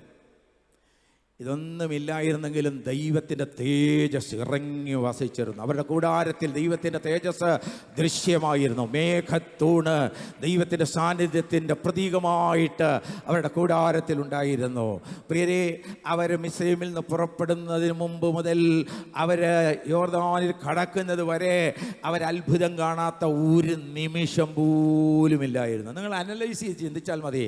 നിമിഷം പോലും അത്ഭുതം കാണാത്തവരായിട്ടില്ലായിരുന്നു. നമ്മുടെ ജീവിതത്തിലൊക്കെ വല്ലപ്പോഴും ഒരു അത്ഭുതം ദൈവം ചെയ്താൽ എൻ്റെ കർത്താവേ എന്തോ ഒരു അത്ഭുതമായിരിക്കുന്നത്. അടുത്ത ആഴ്ച പോയി ഞാനൊരു സാക്ഷ്യം പറഞ്ഞിട്ടേ ഉള്ളൂ. ഇങ്ങനെയൊക്കെ നമ്മൾ തീരുമാനിക്കുന്നത്. പക്ഷേ മരുഭൂമിയിലെ സഭയിലുള്ള എല്ലാ അംഗങ്ങളും എല്ലാ ദിവസവും എല്ലാ മണിക്കൂറും എല്ലാ നിമിഷവും അവർ രാവിലെയെന്നോ പകലെന്നോ വൈകിട്ടെന്നോ ഒന്നുമില്ല, അവരെല്ലാം ഇപ്പോഴും അത്ഭുതത്തിൽ പൊതിഞ്ഞ ജീവിതമായിരുന്നു. 10 അത്ഭുതം കണ്ടിട്ടാണ് അവർ പുറപ്പെട്ടത് തന്നെ. അടുത്ത അത്ഭുതം അവർക്ക് ചെങ്കടലിൽ കാണുവാൻ സാധിച്ചു. ഒരു മഹാത്ഭുതമായിരുന്നു അത്. അതിനുശേഷം അവരുടെ യാത്രയിലുടനീളം അത്ഭുതമായിരുന്നു. രാവിലെ ബ്രേക്ക്ഫാസ്റ്റ് കഴിക്കുന്ന അത്ഭുതമായിരുന്നു, ലഞ്ച് അത്ഭുതമായിരുന്നു, സപ്പർ അത്ഭുതമായിരുന്നു, വെള്ളം അത്ഭുതമായിരുന്നു, വെളിച്ചം അത്ഭുതമായിരുന്നു, വസ്ത്രം അത്ഭുതമായിരുന്നു, കാലിൽ കിടക്കുന്ന ചെരുപ്പ് പോലും അത്ഭുതമായിരുന്നു. ഞാനതൊക്കെ ചിന്തിക്കുമ്പോൾ പലപ്പോഴും എൻ്റെ ദൈവമേ എന്തൊരു അത്ഭുതമാണ് ഈ ജനത്തിന് വേണ്ടി ചെയ്തെന്നോർക്കും. Praise the Lord. 4 വയസ്സുള്ളൊരു പയ്യൻ്റെ കാലിൽ അപ്പൻ ഗോശൻ ദേശത്തായിരുന്നപ്പോൾ തയ്ച്ചിട്ട് കൊടുത്ത ലെതറിൻ്റെ ചെരുപ്പ് അവൻ 44 വയസ്സുള്ളവനായി യോർദാൻ്റെ കരയിൽ നിൽക്കുമ്പോൾ ആ 3 ഇഞ്ചിൻ്റെ ചെരുപ്പ് 11 ഇഞ്ചായിട്ട് വളർന്നിട്ടുണ്ട്. 11 ഇഞ്ചായിട്ട് വളർന്നിട്ടുണ്ട്. അവരുടെ ചെരുപ്പ് തേഞ്ഞു പോയിട്ടില്ല, അവരുടെ വസ്ത്രം പഴകിയിട്ടില്ല. ഇന്ന് ഏത് കമ്പനിക്ക് അങ്ങനെ ഒരു ചെരുപ്പുണ്ടാക്കാൻ സാധിക്കും? കാലിൻ്റെ അളവിനൊത്ത് വളരുന്ന ഒരു ചെരുപ്പെന്ന് നിങ്ങൾ കേട്ടിട്ടുണ്ടോ? ഇല്ല. ബൈബിളിലുണ്ടെങ്കിലും അങ്ങനെയൊന്നും ചിന്തിച്ചിട്ടുമില്ല. അങ്ങനെ ഒരു അത്ഭുതം അവിടെ നടന്നു. പ്രിയരെ, കാല് വളരുമ്പോൾ ചെരുപ്പും വളർന്നുകൊണ്ടേയിരിക്കും. അതേ, സോൾ എന്നും പുതിയതായിരിക്കും. വസ്ത്രമാണെങ്കിൽ എന്നും കഴുകി ഉണക്കി റെഡിയാക്കി തേച്ചതുപോലെ ഇരിക്കും. ഒരു ചുളിവ് പോലും സംഭവിക്കാൻ ദൈവം അനുവദിച്ചില്ല. എന്തൊരു അത്ഭുതമായി! എൻ്റെ ദൈവമേ, ഈ അത്ഭുതത്തിൽ പൊതിഞ്ഞ് ജീവിക്കുമ്പോഴും ദൈവത്തോട് അവർ ചെയ്ത കഠിന പാപങ്ങളല്ലേ എഴുതി വെച്ചിരിക്കുന്നത്. എങ്കിലും അവരിൽ മിക്കപേരിലും ദൈവം പ്രസാദിച്ചില്ല എന്ന് പറഞ്ഞത് അവർ അത്ഭുതം കാണാഞ്ഞിട്ടൊന്നുമല്ല, അത്ഭുതത്തിൽ പൊതിഞ്ഞ ജീവിതമാ. പക്ഷെ അത്ഭുതത്തിൽ പൊതിഞ്ഞ ജീവിതം നയിച്ചിട്ടും അവർ അതേ ദ്രവ്യാഗ്രഹികളായി തീർന്നു, വിഗ്രഹാരാധികളായി തീർന്നു, പരസംഗം ചെയ്യുന്നവരായി തീർന്നു, ദൈവത്തെ പരീക്ഷിക്കുന്നവരായി തീർന്നു. സ്തോത്രം. അവിശ്വാസികളുടെ ഒരു സംഘമായിട്ട് ഭവിച്ചു. അതുകൊണ്ട് എനിക്ക് നിങ്ങളോട് പറയുവാനുള്ളത്, ഈ അത്ഭുതമൊക്കെ നടക്കുന്ന നമുക്ക് സന്തോഷമാണ്. പക്ഷെ അതിലൊന്നും അല്ല ദൈവം പ്രസാദിക്കുന്നത്. ദൈവം പ്രസാദിക്കുന്നത് ദൈവത്തിൻ്റെ പുത്രനിലുള്ള വിശ്വാസത്തെ നമ്മൾ മരണപര്യന്തം മുറുകെ പിടിക്കുമോ എന്നുള്ളതാണ്. മരണപര്യന്തം വിശ്വസ്തനായിരിക്കുക, എന്നാൽ നീ ജീവകിരീടം പ്രാപിക്കുമെന്ന് സ്നാനസമയത്ത് നമ്മൾ പറഞ്ഞു കൊടുക്കുന്നത് പോലെ മരണപര്യന്തം വിശ്വസ്തരായിരിക്കുക. അവസാനത്തോളം സഹിച്ചു നിൽക്കുന്നവൻ രക്ഷിക്കപ്പെടുമെന്നുള്ളതാണ് ദൈവവചനമെങ്കിൽ അവസാനത്തോളം സഹിച്ചു നിൽക്കുവാനായിട്ട് നമുക്ക് സാധിക്കണം. അതൊരു കഷ്ടതയുടെ ഓഫർ നൽകുന്നത് കേട്ടോ. എന്താ സഹിക്കുവാനുള്ളത്? കഷ്ടതയാണ് സഹിക്കേണ്ടത്. അപ്പോൾ അവസാനത്തോളം കഷ്ടങ്ങൾ നമുക്കുണ്ടാകാം, എന്നാൽ അതിനെയെല്ലാം നമ്മൾ സഹിച്ചു നിൽക്കുവാൻ തയ്യാറാണെങ്കിൽ സ്വർഗത്തിലെ ദൈവം അതിനുള്ള കരുത്ത് പകരും. നീ തനിയെ കഷ്ടത ചുമക്കേണ്ടതില്ല, നീ തനിയെ ഭാരം വഹിക്കേണ്ടതില്ല, നീ തനിയെ ദൈവത്തെ പ്രസാദിപ്പിക്കുവാൻ നിനക്ക് കഴിയുകയുമില്ല. എന്നാൽ അതൊരു മനസ്സുണ്ടെങ്കിൽ സ്വർഗത്തിലെ ദൈവം മനസ്സുള്ളവർക്ക് മാർഗം ഒരുക്കി കൊടുക്കുന്നവനാ. കർത്താവിന് ചോദിക്കുവാനുള്ളത്, കുഞ്ഞേ നിനക്കതിനുള്ള മനസ്സുണ്ടോ എന്നാണ്. യേശു ഒരാളോട് ചോദിച്ചു, കുഞ്ഞേ നിനക്ക് മനസ്സുണ്ടോ? സൗഖ്യമാകുവോ നിനക്ക് മനസ്സുണ്ടോ? ആരടാ ചോദിച്ചു?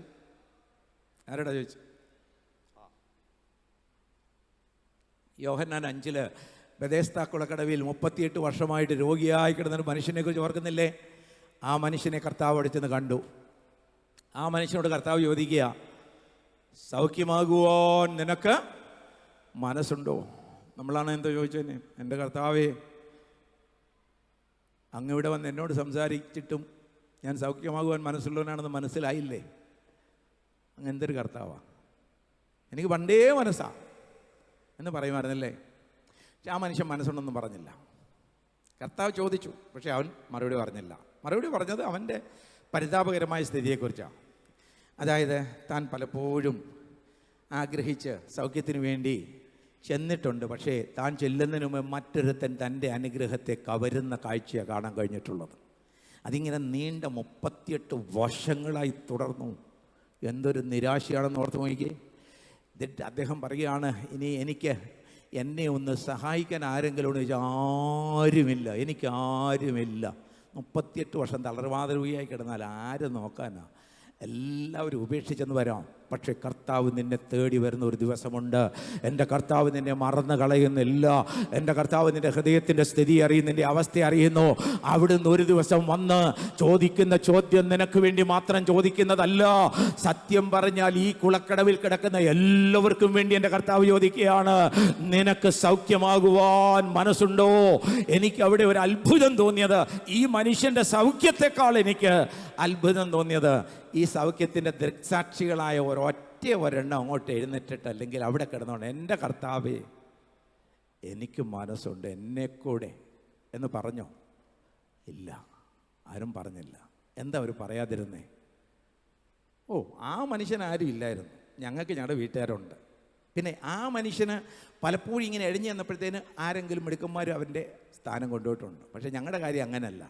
ഞങ്ങളിങ്ങനെ നോക്കിയിരിക്കുക, ദൂതം വരും. ദൂതം വന്നാൽ ഞങ്ങൾ എന്ത് ചെയ്യും? ആദ്യം ചാടിയിറങ്ങും. എന്ന് വെച്ചാൽ ഞാൻ തന്നെ എൻ്റെ കാര്യം നോക്കണ്ട, കർത്താവിൻ്റെ സഹായമൊന്നും ഞങ്ങൾക്ക് ആവശ്യമില്ല. അങ്ങനെ വലിയ മനസ്സൊന്നും ഞങ്ങൾക്ക് ഇല്ല. കർത്താവ് ചോദിക്കും, നിനക്ക് മനസ്സുണ്ടെങ്കിൽ ദൈവം നിന്നെ അവിടെ ഇട്ടിട്ട് പോവുകയില്ല. ആ കുളക്കടവിൽ കിടന്ന് എല്ലാവരെയും സൗഖ്യമാക്കുവാൻ എൻ്റെ കർത്താവിന് മനസ്സുണ്ടായിരുന്നു, പക്ഷേ അവർക്ക് മനസ്സില്ലായിരുന്നു. ഇന്ന് രാത്രി അതുപോലെ ഇവിടെ ആയിരിക്കരുത്. നമുക്ക് ഒരുമിച്ച് പറയണം, എൻ്റെ കർത്താവേ അങ്ങയെ മുറുകെ പിടിക്കണമെന്ന ആഗ്രഹം എനിക്കുണ്ട്. ഒരു വിശുദ്ധീകരണ ജീവിതത്തിൽ തികവുള്ളവനായി തീരുവാൻ എനിക്ക് ആഗ്രഹമുണ്ട്. ലോകം ഓടുന്നത് പോലെ ഓടുവാനായിട്ട് ഞാൻ ആഗ്രഹിക്കുന്നില്ല. എൻ്റെ കർത്താവേ, അവിടുത്തെ വചനത്തിന് വേണ്ടി നിലനിൽക്കുവാൻ എനിക്ക് ആഗ്രഹമുണ്ട്. അതിനായിട്ട് എന്നോട് കരുണ തോന്നണമേ എന്ന് അതേ ഉറക്കെ പറയുവാൻ ആര് തയ്യാറാകും? അവർക്ക് വേണ്ടി സ്വർഗത്തിലെ ദൈവം നിനക്ക് കഴിയാത്തത്, നിനക്ക് ശേഷിയില്ലാത്തത്, നിന്നെ ആരും അതിൽ സഹായിപ്പാനില്ല എങ്കിലോ എൻ്റെ കർത്താവ് നിന്നെ സഹായിക്കാതെ പോവുകയില്ല. ഗുരു വന്നിട്ടുണ്ട്, നിന്നെ ഇന്ന് വിളിക്കുകയാണ്. നിന്റെ ജീവിതത്തിന്റെ ശൂന്യതകളെ മാറ്റുവാൻ, നിന്റെ നിർജീവതകളെ പരിഹരിക്കുവാൻ, നാറ്റം വെച്ച അനുഭവങ്ങൾക്ക് ഒരു മറുപടി നൽകുവാൻ ഇന്ന് രാത്രി ഇവിടെ ഗുരു വന്നിട്ടുണ്ട്. അത് വിശ്വസിക്കുന്നവർക്കായിട്ട് ഞാൻ ദൈവത്തെ സ്തുതിക്കുകയാണ്. മറിയയുടെ സങ്കടങ്ങളെ മാറ്റുവാൻ, അവളുടെ ജീവിതത്തിന്റെ ജീർണതകളെ മാറ്റുവാൻ, അവൾക്ക് ചൈതന്യം പകരുവാൻ, അവൾക്കുണ്ടായ അപമാന ഭാരത്തിൽ നിന്ന് വിടുതൽ നൽകുവാൻ ഗുരു വന്നിട്ടുണ്ട് എങ്കിൽ ഇന്ന് രാത്രി ഗുരു ഇവിടെ വന്നിട്ടുണ്ട്. നിന്റെ അവസ്ഥ അറിഞ്ഞ്, നിന്റെ സ്ഥിതി അറിഞ്ഞ്, നീ അനുഭവിക്കുന്ന വേദനയുടെ കാലപ്പഴക്കം അറിഞ്ഞ്, നിന്നെ സഹായിപ്പാൻ ആരുമില്ല എന്ന് തിരിച്ചറിഞ്ഞ് എൻ്റെ കർത്താവ് വന്നിട്ടുണ്ട്. ഹല്ലേലൂയ. മറിയോട് കർത്താവ് പറഞ്ഞത് സൗഖ്യമാക്കുന്നവൻ ഇവിടെ വന്നിട്ടുണ്ടെന്നല്ല, ജീവൻ നൽകുന്നവൻ ഇവിടെ വന്നിട്ടുണ്ടെന്നല്ല. സത്യത്തിൽ അങ്ങനെയൊക്കെയാണ് പറയേണ്ടിയിരുന്നത്. അവിടുത്തെ പ്രശ്നം മരണമാണ്, നാറ്റം വെച്ച അവസ്ഥയാണ്. കർത്താവ് അതൊക്കെ പറഞ്ഞാൽ അത് സത്യവുമാണ്. ജീവിപ്പിക്കാൻ വന്നാണെന്ന് പറഞ്ഞാൽ വളരെ സത്യമാണ്. പക്ഷെ കർത്താവ് പറഞ്ഞ ഗുരു വന്നിട്ടുണ്ടെന്നാ. എന്ന് വെച്ചാൽ നീ ഇനിയും പലതും പഠിക്കാനുണ്ട് കുഞ്ഞേ. നിൻ്റെ ഗുരു ഇറങ്ങി വന്നിട്ടുണ്ട്. ഇതുവരെ പഠിച്ചതും പറഞ്ഞതുമെല്ലാം അഭ്യസിച്ചുകൊണ്ട് ഇതിൽ തന്നെ എല്ലാം അറിഞ്ഞു കഴിഞ്ഞു. ഇനി എനിക്കൊന്നും പഠിക്കാനൊന്നുമില്ല എന്നുള്ള ചിന്തയോടെ ഇരിക്കരുത്. എൻ്റെ സഹോദരി മാർത്തേക്കാ ഞാൻ മെടിക്കുക. ഞാൻ ഗുരുവിൻ്റെ പാദപീഠത്തെങ്കിൽ നിന്ന് പഠിച്ചു കഴിഞ്ഞതാ. ഇനി എനിക്കൊന്നും പഠിക്കാനില്ലെന്നൊരു ചിന്ത നമ്മുടെ ആയുസ് തീരുന്നവരെ ഉണ്ടാകരുത്. എന്നും നമുക്ക് ഗുരുവിൽ നിന്ന് പഠിക്കുവാനുണ്ട്. ഈ ഗുരുവിൻ്റെ പ്രത്യേകത എന്തെന്ന് ചോദിച്ചാൽ, ഈ ഗുരു ഒരിക്കലും നമ്മോട് പറയുകയില്ല പഠിപ്പിച്ചു കഴിഞ്ഞ് എനിക്കറിയാവുന്നതെല്ലാം പറഞ്ഞു തന്നു കഴിഞ്ഞാൽ അതുകൊണ്ട് പൊക്കോ എന്ന് പറയുകയില്ല. പഴയ ഗുരുക്കന്മാർക്ക് അങ്ങനെയായിരുന്നു. എന്നാൽ ഈ ഗുരു ഒരിക്കലും അങ്ങനെ പറയുകയില്ല. ഈ ഗുരുവിൽ നിന്നോ നിത്യത മുഴുവനും പഠിച്ചാലും തീരാത്തവണ്ണം ഈ ഗുരു ജ്ഞാനത്തിൻ്റെ നിറവാണ്. എൻ്റെ കർത്താവ് പറയുകയാണ്, മറിയേ നീ ഇനിയും ചില പാഠങ്ങൾ പഠിക്കേണ്ടതായിട്ടുണ്ട്. അത് പഠിപ്പിക്കുവാൻ വേണ്ടി നിൻ്റെ ഗുരു വന്നിരിക്കുകയാണ്. എനിക്കതിനുള്ള മനസ്സുണ്ടെന്ന് പറഞ്ഞ് നീ വന്നാൽ നിശ്ചയമായിട്ട് നിന്നെ ഒരു പുതിയ പാഠം പഠിപ്പിക്കുവാൻ പോവുകയാണ്. എന്താണ് മറിയെ പഠിപ്പിച്ച പാഠമെന്നറിയാമോ? നമ്മുടെ കർത്താവ് ആ സംഭാഷണ മധ്യത്തിൽ ഇങ്ങനെ ഒരു വാക്ക് പറഞ്ഞു. നിങ്ങൾക്കത് മനഃപ്പാഠമായിട്ട് അറിയാവുന്ന വാക്കാണെന്ന് എനിക്കറിയാം. അത് മറ്റൊന്നുമല്ല, വിശ്വസിച്ചാൽ നീ ദൈവത്തിൻ്റെ.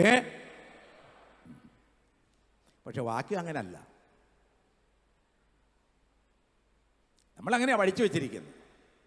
കാര്യം നമ്മളോട് പ്രസംഗിക്കുന്നവരെല്ലാം അത് അങ്ങനെയാണ് പറയാറുള്ളത്.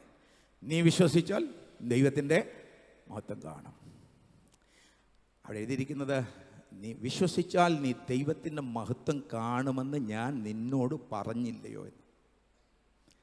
വിശ്വസിച്ചാൽ നീ ദൈവത്തിൻ്റെ മഹത്വം കാണുമെന്ന് ഞാൻ നിന്നോട് പറഞ്ഞില്ലയോ.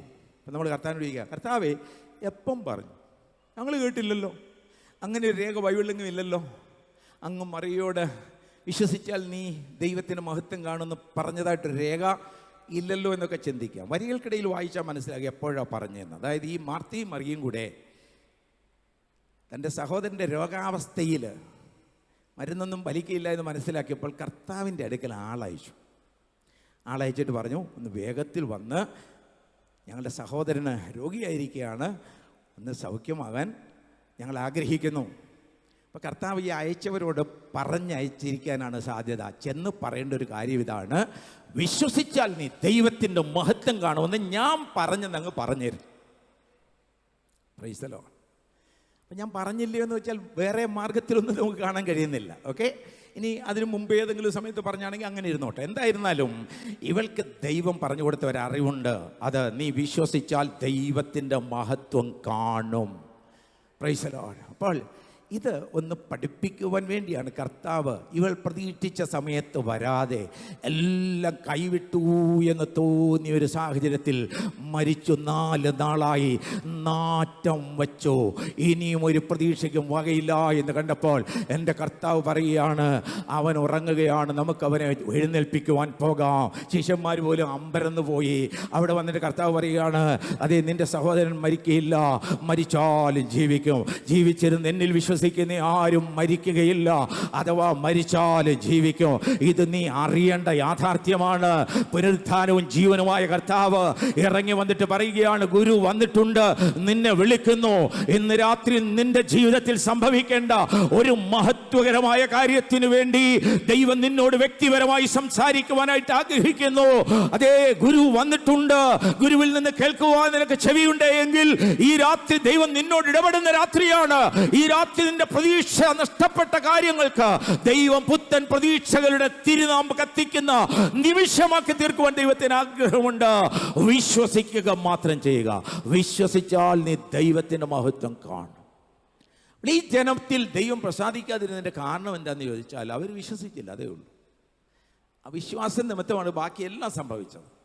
അവിശ്വാസ നിമിത്തമാണ് വിഗ്രഹാരാധന ഉണ്ടായത്. അവിശ്വാസ നിമിത്തമാണ് പരസംഗം ഉണ്ടായത്. അവിശ്വാസ നിമിത്തമാണ് അവർക്ക് പിറുപിറുപ്പുണ്ടായത്. അവിശ്വാസ നിമിത്തമാണ് അവർക്ക് പരീക്ഷിക്കാൻ തോന്നിയത്.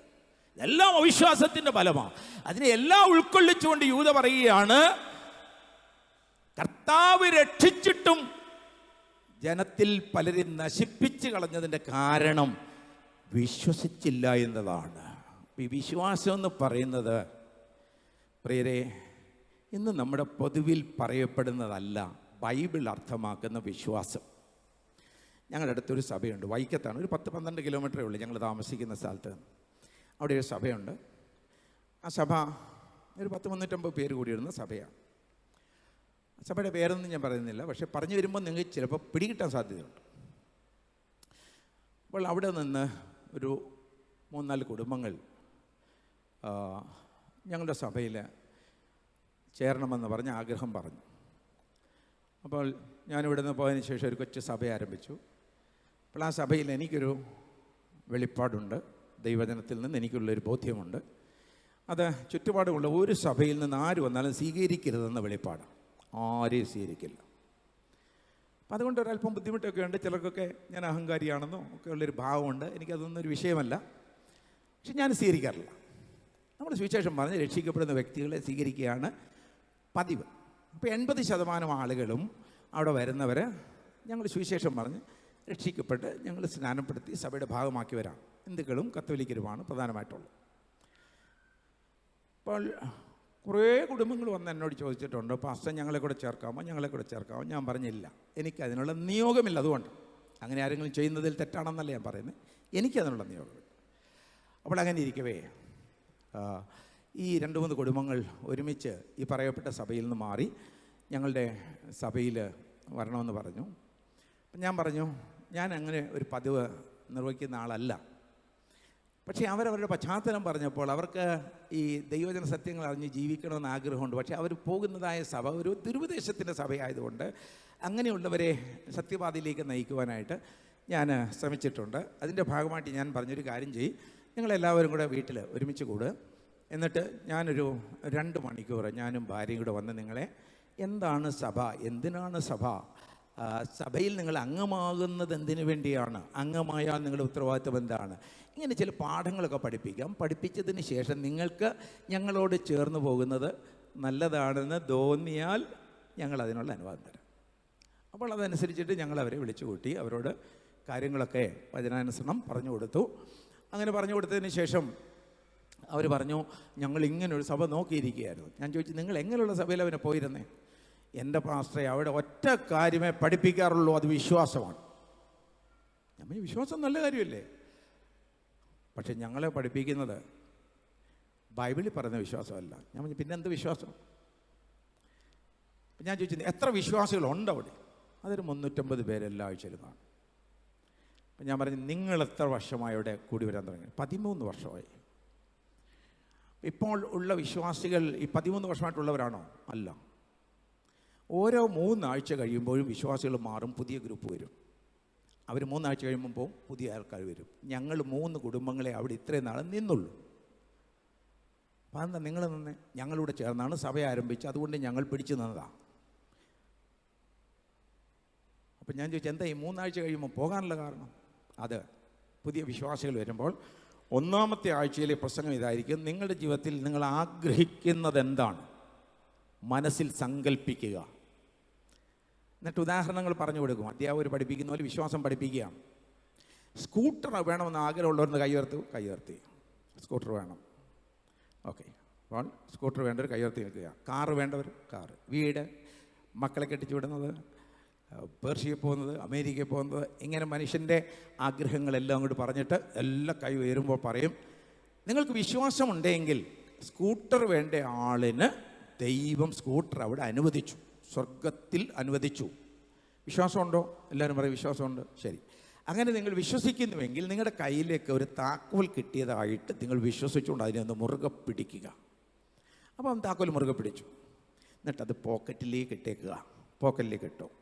അടുത്ത ആഴ്ച ആ പോക്കറ്റിലിട്ട താക്കോലിൻ്റെ വാഹനം വരുമെന്ന് വിശ്വസിച്ചുകൊണ്ട് ശക്തമായിട്ട് ആരാധിച്ചോളാൻ പറയും. ശക്തമായിട്ട് അവർ ആരാധിക്കും. 2 ആഴ്ച കഴിഞ്ഞു, 3 ആഴ്ച കഴിഞ്ഞു, 4 ആഴ്ച കഴിഞ്ഞു.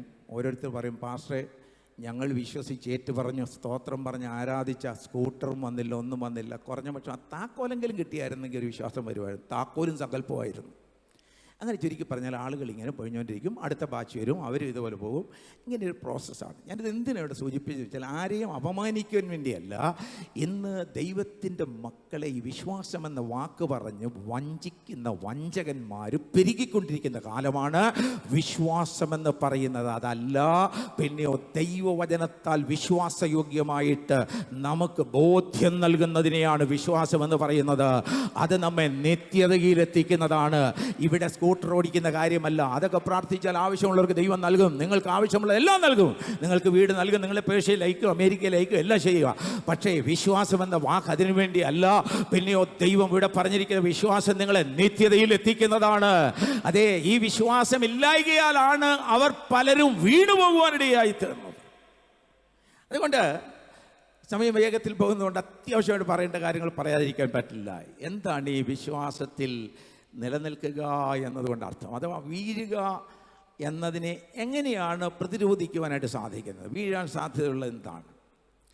ദൈവം നമുക്ക് 5 കാര്യങ്ങളിൽ നിങ്ങൾ നിലനിൽക്കണമെന്ന് ആവശ്യപ്പെടുന്നുണ്ട്. പുതിയ നിയമത്തിൽ നിങ്ങൾ 5 കാര്യങ്ങളിൽ നിലനിൽക്കണം. അപ്പോൾ ഈ നിലനിൽക്കണമെന്ന് ദൈവം ആവശ്യപ്പെടുന്ന കാര്യങ്ങളിൽ നമ്മെ നിലനിർത്തുകയില്ല എന്നുള്ളതാണ് പിശാചിൻ്റെ വെല്ലുവിളി. മനസ്സിലായല്ലോ? ദൈവം നമ്മൾ എന്തിൽ നിലനിൽക്കണമെന്ന് ആഗ്രഹിക്കുന്നുവോ അതിൽ ഇവനെ ഞാൻ നിലനിർത്തുകയില്ല. ആദ്യം ഏദൻ തോട്ടത്തിൽ തൊട്ടുള്ള പ്രശ്നം ഇതാണ്. കൽപ്പിച്ച് വിലക്കിയതിനെ അനുസരിപ്പിക്കുക, ചെയ്യരുതെന്ന് പറഞ്ഞ് ചെയ്യിക്കുക, ചെയ്യണമെന്ന് പറഞ്ഞത് ചെയ്യാതിരിപ്പിക്കുക. ഇത് തന്നെ പിശാചിൻ്റെ വിനോദം. ഇങ്ങനെ തുറന്നുകൊണ്ടേയിരിക്കുകയാണ്. നമ്മുടെ കർത്താവ് നമ്മൾ നിൽക്കണമെന്നാവശ്യപ്പെടുന്ന 5 കാര്യങ്ങളുണ്ട്. വേഗത്തിൽ അതിന് വാക്യങ്ങൾ മാത്രം പറഞ്ഞ് ഒരു ചെറിയ വിശദീകരണം മാത്രം നൽകുവാനുള്ള സമയമേ ഉള്ളൂ. നമുക്ക് വേഗത്തിൽ 5 വാക്യങ്ങൾ വായിക്കേണ്ടതുണ്ട്. 5 വാക്യങ്ങൾ വായിക്കുമ്പോൾ നമുക്കത് ഗ്രഹിക്കുവാൻ സാധിക്കും. 1 തെസ്സലോനിക്കർ 3-ാം അധ്യായം 8-ാം വാക്യം നമുക്കൊന്ന് വായിക്കാം. 1 തെസ്സലോനിക്കർ 3-ാം അധ്യായത്തിൻ്റെ 8-ാമത്തെ വാക്യം. നിങ്ങൾ കർത്താവിൽ നിലനിൽക്കുന്നു എന്നറിഞ്ഞ് ഞങ്ങൾ വീണ്ടും ജീവിക്കുന്നു. ഇവിടെ പൗലോസ് അപ്പോസ്തലൻ തെസ്സലോനിക്ക സഭയ്ക്ക് എഴുതിയ 1-ാമത്തെ ലേഖനത്തിൽ പറയുകയാണ്, നിങ്ങൾ കർത്താവിൽ നിലനിൽക്കുന്നു എന്ന് അറിഞ്ഞ് ഞങ്ങൾ വീണ്ടും ജീവിക്കുന്നു. ഞങ്ങൾ ജീവിക്കുന്നത് നിങ്ങൾ കർത്താവിൽ നിലനിൽക്കുന്നു എന്നുള്ള അറിവ് ലഭിച്ചപ്പോഴാണ്. എന്ന് വെച്ചാൽ അതുവരെ ഞങ്ങൾ മരിച്ചതിന് തുല്യമായിരുന്നു, ചത്തതിന് തുല്യമായിരുന്നു. എന്താ ഇവിടെ പറയുന്നതിൻ്റെ സാഹചര്യം? ഇതൊരു പശ്ചാത്തലമുണ്ട്, അത് മനസ്സിലാക്കണം. തെസ്സലോനിക്ക പട്ടണത്തിൽ പൗലോസ് തൻ്റെ യൂറോപ്യൻ സുവിശേഷീകരണത്തോടുള്ള ബന്ധത്തിൽ വന്ന് 3 ശബത്തുകളിൽ യഹൂദന്മാരുടെ പള്ളികളിൽ പ്രസംഗിച്ചു. യഹൂദന്മാരിൽ സുവിശേഷത്തിൽ കേട്ട് വിശ്വസിച്ചവരെ വേർതിരിഞ്ഞു. പള്ളിയിൽ നിന്ന് ഭയങ്കര ശക്തമായ എതിർപ്പുണ്ടായി. അങ്ങനെ പൗലോസിനെയും കൂട്ടരെയും അവിടെ നിന്ന് മർദ്ദിച്ച് അവരെ ഓടിച്ചു കളഞ്ഞു. അദ്ദേഹം നേരെ പോയത് ബെരോവയിലേക്കാണ്. ആ ബെരോവയിൽ ചെന്നപ്പോൾ അവിടെ ചിലരോട് സുവിശേഷം അറിയിക്കുവാൻ താൻ നടത്തിയ ശ്രമത്തിൻ്റെ ഭാഗമായിട്ട് അവിടെ യഹൂദന്മാരുടെ കൂട്ടുകെട്ടുണ്ടാക്കിയിട്ട് അദ്ദേഹത്തെയും ടീമിനെയും ഉപദ്രവിക്കുവാനായിട്ട് ബെരോവയിലേക്ക് ആളുകൾ ഇരച്ചു ചെന്നു. അങ്ങനെ അദ്ദേഹം അവിടെ നിന്നും രക്ഷപ്പെട്ടു ഓടി. അങ്ങനെ അദ്ദേഹം പോയത് വീണ്ടും അഥേന എന്ന് പറയുന്ന പട്ടണത്തിലാണ്. പക്ഷേ ആ ഓടിപ്പോക്കിനിടയിൽ അദ്ദേഹം തൻ്റെ അരുമശിഷ്യനായ തിമോഥെയോസിനെ തെസ്സലോനിക്കയിലേക്ക് അയച്ചു. 3 ആഴ്ച കൊണ്ട് താൻ രൂപീകരിച്ച സഭയിലെ വിശ്വാസികൾ രക്ഷിക്കപ്പെട്ടു, സ്നാനപ്പെട്ടു, ഒരു ചെറിയ കൂട്ടായ്മയായിട്ട് കൂടി വന്നു. പക്ഷേ അവർക്ക് പെട്ടെന്നുണ്ടായ ഒരു വലിയ സുവിശേഷ വിരോധികളുടെ പ്രതികൂല നിമിത്തം അവർക്ക് പിടിച്ചു നിൽക്കുവാൻ കഴിയുകയില്ല എന്ന് പൗലോസ് വിചാരിച്ചു. അതുകൊണ്ട് തിമോഥെയോസിനെ അയച്ചിട്ട് നമ്മുടെ പുതിയ സഹോദരന്മാർ എങ്ങനെ ഉണ്ടെന്ന് പോയി ഒന്ന് നോക്കിയിട്ട് വാ. പൗലോസിൻ്റെ ഹൃദയത്തെക്കുറിച്ചൊക്കെ നിങ്ങൾ തെസ്സലോനിക്ക ലേഖനം പഠിച്ചാൽ ഒരു അമ്മയുടെ ആർദ്രത പോലെയാ. തനിക്ക് വിശ്വാസികളെന്ന് പറഞ്ഞാൽ താൻ നൊന്തുപെറ്റ കുഞ്ഞുങ്ങളെ പോലെയാ. ഒന്ന് ഓർത്ത് നോക്കിയേ, നൊന്തുപെറ്റ കുഞ്ഞിനെ 3 ആഴ്ച ആയപ്പോഴേക്കും വല്യമ്മയോ അല്ലെങ്കിൽ അനിയത്തിയോ ചേട്ടത്തിയോ ഒക്കെ അയച്ചിട്ട് ഗൾഫിനൊക്കെ പോകുന്ന അമ്മമ്മമാർ അവിടെ ചെന്ന് സ്വസ്ഥമായിട്ടിരിക്കുമെന്നാണോ? അവർ ജീവനറ്റവരെ പോലെ ഇരിക്കുക, നിർജീവമായിട്ടിരിക്കുക. ആ കുഞ്ഞിനെക്കുറിച്ചൊരു വാർത്ത കേൾക്കുമ്പോൾ എന്തൊരാശ്വാസമായിരിക്കും അറിയാമോ? ആ കുഞ്ഞിൻ്റെ ഒരു ചിരി വീഡിയോയിൽ നിന്ന് കാണുമ്പോൾ എന്തൊരു സന്തോഷമാണെന്നറിയാമോ? ഇതുപോലെ പൗലോസ് അവിടെ അവരുടെ സ്ഥിതി എങ്ങനെയായിരിക്കുമെന്ന് അറിയുവാൻ അയച്ച തിമോഥെയോസ് തിരിച്ച് അഥേനയിലെത്തുമെന്ന് വിചാരിച്ചു. പക്ഷേ അഥേനയിൽ വന്നില്ല. താൻ വീണ്ടും യാത്ര ചെയ്ത് കൊരിന്തിൽ ചെന്നപ്പോഴാണ് തെസ്സലോനിക്കയിലെ വിവരവുമായിട്ട് തിമോഥെയോസ് എത്തുന്നത്. തിമോഥെയോസ് എന്ന് കാര്യങ്ങൾ പറഞ്ഞപ്പോൾ പൗലോസിൻ്റെ ഹൃദയത്തിൻ്റെ ആ വാക്കുകൾ അവിടെ പറയുന്നത് പറയുന്നത്, നിങ്ങൾ കർത്താവിൽ നിലനിൽക്കുന്നു എന്നറിഞ്ഞ് ഞങ്ങൾ ജീവിക്കുന്നു. നിങ്ങൾ തളർന്നുപോയില്ല. ആ വന്നതായ പ്രതിസന്ധി നിങ്ങളെ വിശ്വാസത്തിൽ നിന്ന് പിന്തിരിയുവാൻ ഇടയാക്കിയില്ല. ഇതറിഞ്ഞപ്പോൾ ഞങ്ങളുടെ ഹൃദയത്തിൽ ഒരു പുതിയ ജീവൻ വ്യാപരിച്ചു. പ്രിയരെ, നാം കർത്താവിൽ നിലനിൽക്കണമെന്ന് ദൈവം ആഗ്രഹിക്കുന്നു. നമ്മുടെ അസ്തിത്വം മുഴുവനും കർത്താവിലാണ്. നമ്മളൊരു സംഘടനയുടെ അംഗമല്ല, ഒരു നേതാവിൻ്റെ ആളുകളല്ല. നമ്മൾ കർത്താവിനാൽ വീണ്ടെടുക്കപ്പെട്ട ദൈവജനമാണ്. നമ്മുടെ നിലനിൽപ്പ് ക്രിസ്തുവിലാണ്. ക്രിസ്തുവിൽ നിലനിൽക്കുക എന്നുള്ളതാണ് ദൈവം നമ്മെക്കുറിച്ച് ആഗ്രഹിക്കുന്നത്. എന്നാൽ ഇതിന് പിശാച് സമ്മതിക്കുകയില്ല. നമ്മെ ആ പൊസിഷനിൽ നിന്ന് മാറ്റിക്കളയുവാനായിട്ട്, അതിൽ നിന്ന് നമ്മെ താഴ്ത്തിക്കളയുവാൻ, തള്ളിക്കളയുവാനായിട്ട് വല്ലാത്ത പരിശ്രമങ്ങൾ നടത്തുമ്പോൾ നമുക്കൊരു കാര്യത്തിൽ ദൃഢത വേണം. ഞാൻ എൻ്റെ കർത്താവിൽ ജീവിതാന്ത്യം വരെ നിലനിൽക്കും. മരിച്ചാലും ഞാൻ എൻ്റെ കർത്താവിനുള്ളവനായിരിക്കും, ജീവിച്ചാലും ഞാൻ എൻ്റെ കർത്താവിന് വേണ്ടി ആയിരിക്കും. മറ്റൊന്നിനും എന്നെ കിട്ടുകയില്ല എന്ന് പറയുവാനുള്ള ധൈര്യം നമുക്കുണ്ടായിരിക്കണം.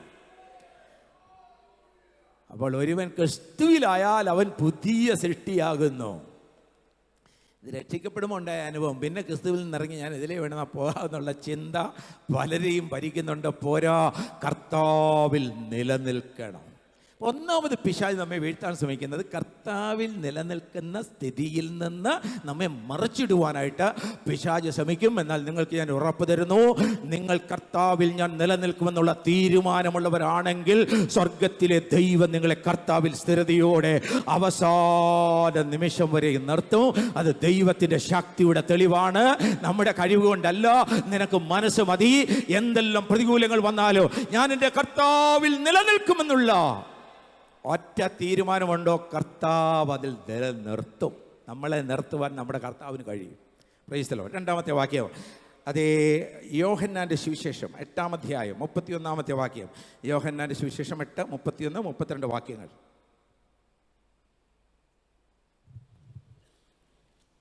തന്നിൽ വിശ്വസിച്ച യഹൂദന്മാരോട് യേശു, എൻ്റെ വചനത്തിൽ നിലനിൽക്കുന്നു എങ്കിൽ നിങ്ങൾ വാസ്തവമായി എൻ്റെ ശിഷ്യന്മാരായി സത്യം അറിയുകയും സത്യം നിങ്ങളെ സ്വതന്ത്രന്മാരാക്കുകയും ചെയ്യും എന്ന് പറഞ്ഞു. ഇവിടെ നമ്മുടെ കർത്താവായ യേശു ക്രിസ്തു ചെയ്ത അത്ഭുതങ്ങളെക്കുറിച്ചും അതിന് അനന്തരമായിട്ടുണ്ടായ സംഭാഷണങ്ങളൊക്കെ കേട്ടുകൊണ്ടിരുന്ന യഹൂദന്മാരിൽ ചിലർ കർത്താവിൽ വിശ്വസിച്ചു. അപ്പോൾ യേശു ദൈവപുത്രനെന്ന് വിശ്വസിക്കുന്നവരെ പള്ളിഭ്രഷ്ടരാക്കണമെന്നൊക്കെയുള്ള തിട്ടൂരമുണ്ടായിരുന്ന ആ സമയത്ത് കർത്താവ് ചെയ്തൊരു അത്ഭുതം കണ്ടപ്പോൾ അവർക്ക് വിശ്വാസമായി. കാരണം ഇത് ചെയ്യുന്ന ഒരുവൻ സാധാരണക്കാരനായിരിക്കുകയില്ല, അവൻ ദൈവപുത്രനായിരിക്കും. അപ്പോൾ അവർ വിശ്വസിച്ചു, യേശു ദൈവത്തിൻ്റെ പുത്രനാണ്, അവർ വിശ്വസിച്ചു. പക്ഷേ വിശ്വസിച്ചവനോട് കർത്താവ് പറഞ്ഞു, നിങ്ങൾ വിശ്വസിച്ചു എന്നുള്ളത് നല്ല കാര്യമാണ്, പക്ഷേ നിങ്ങൾ എൻ്റെ വചനത്തിൽ നിലനിൽക്കണം. എൻ്റെ വചനത്തിൽ നിങ്ങൾ വേരൂന്നി വളരണം. എൻ്റെ വചനമായിരിക്കണം നിങ്ങളുടെ ജീവിതത്തിൻ്റെ അടിസ്ഥാനം. നിങ്ങളുടെ നിലനിൽപ്പ് വചനമായിരിക്കണം. വചനത്തിൽ നിലനിൽക്കുന്നവനെയാണ് ദൈവം ഉറപ്പുള്ളവനായി കാണുന്നത്. പ്രിയരേ, വചനത്തിൽ നിലനിൽക്കാത്തതെല്ലാം മണലിന്മേലാണ്. 2 ആശയങ്ങളിലൂടെയാണ് ഇത് അവതരിപ്പിച്ചിരിക്കുന്നത്. ഒന്ന്, ഉറപ്പുള്ള ഒരു കെട്ടിടത്തിന് നല്ല പാറമേലുള്ള അടിസ്ഥാനം പോലെ, സ്ഥിരതയോടെ നിൽക്കുന്ന ഒരു വൃക്ഷത്തിന് വേരുകൾ പോലെ നമ്മുടെ കർത്താവിൽ നമുക്ക് വചനത്തിൽ നിലനിൽക്കുന്ന ഒരു അനുഭവമുണ്ട്. വചനം വിട്ടുള്ള ഒരു കളിക്ക് നമ്മൾ പോകരുത്. വചനം വിട്ടുപോകുന്ന ഓരോ ചുവടുകളും നിന്നെ ബന്ധിക്കുന്നതായിരിക്കും. വചനത്തിൽ നിലനിന്നാൽ സ്വാതന്ത്ര്യത്തിൽ തുടരാൻ സാധിക്കും. സ്വാതന്ത്ര്യത്തിനായിട്ട് ക്രിസ്തു നിങ്ങളെ സ്വതന്ത്രരാക്കി. ആകയാൽ അതിൽ ഉറച്ചു നിൽപ്പീനെന്ന് പറഞ്ഞിരിക്കുന്നത് വചനത്തിൽ ഉറച്ചു നിൽക്കുന്നതിനെ കുറിച്ചാണ്. അതുകൊണ്ട് പ്രിയരെ, നമുക്ക് വചനത്തിൽ ഉറപ്പുള്ളവരായിരിക്കണം.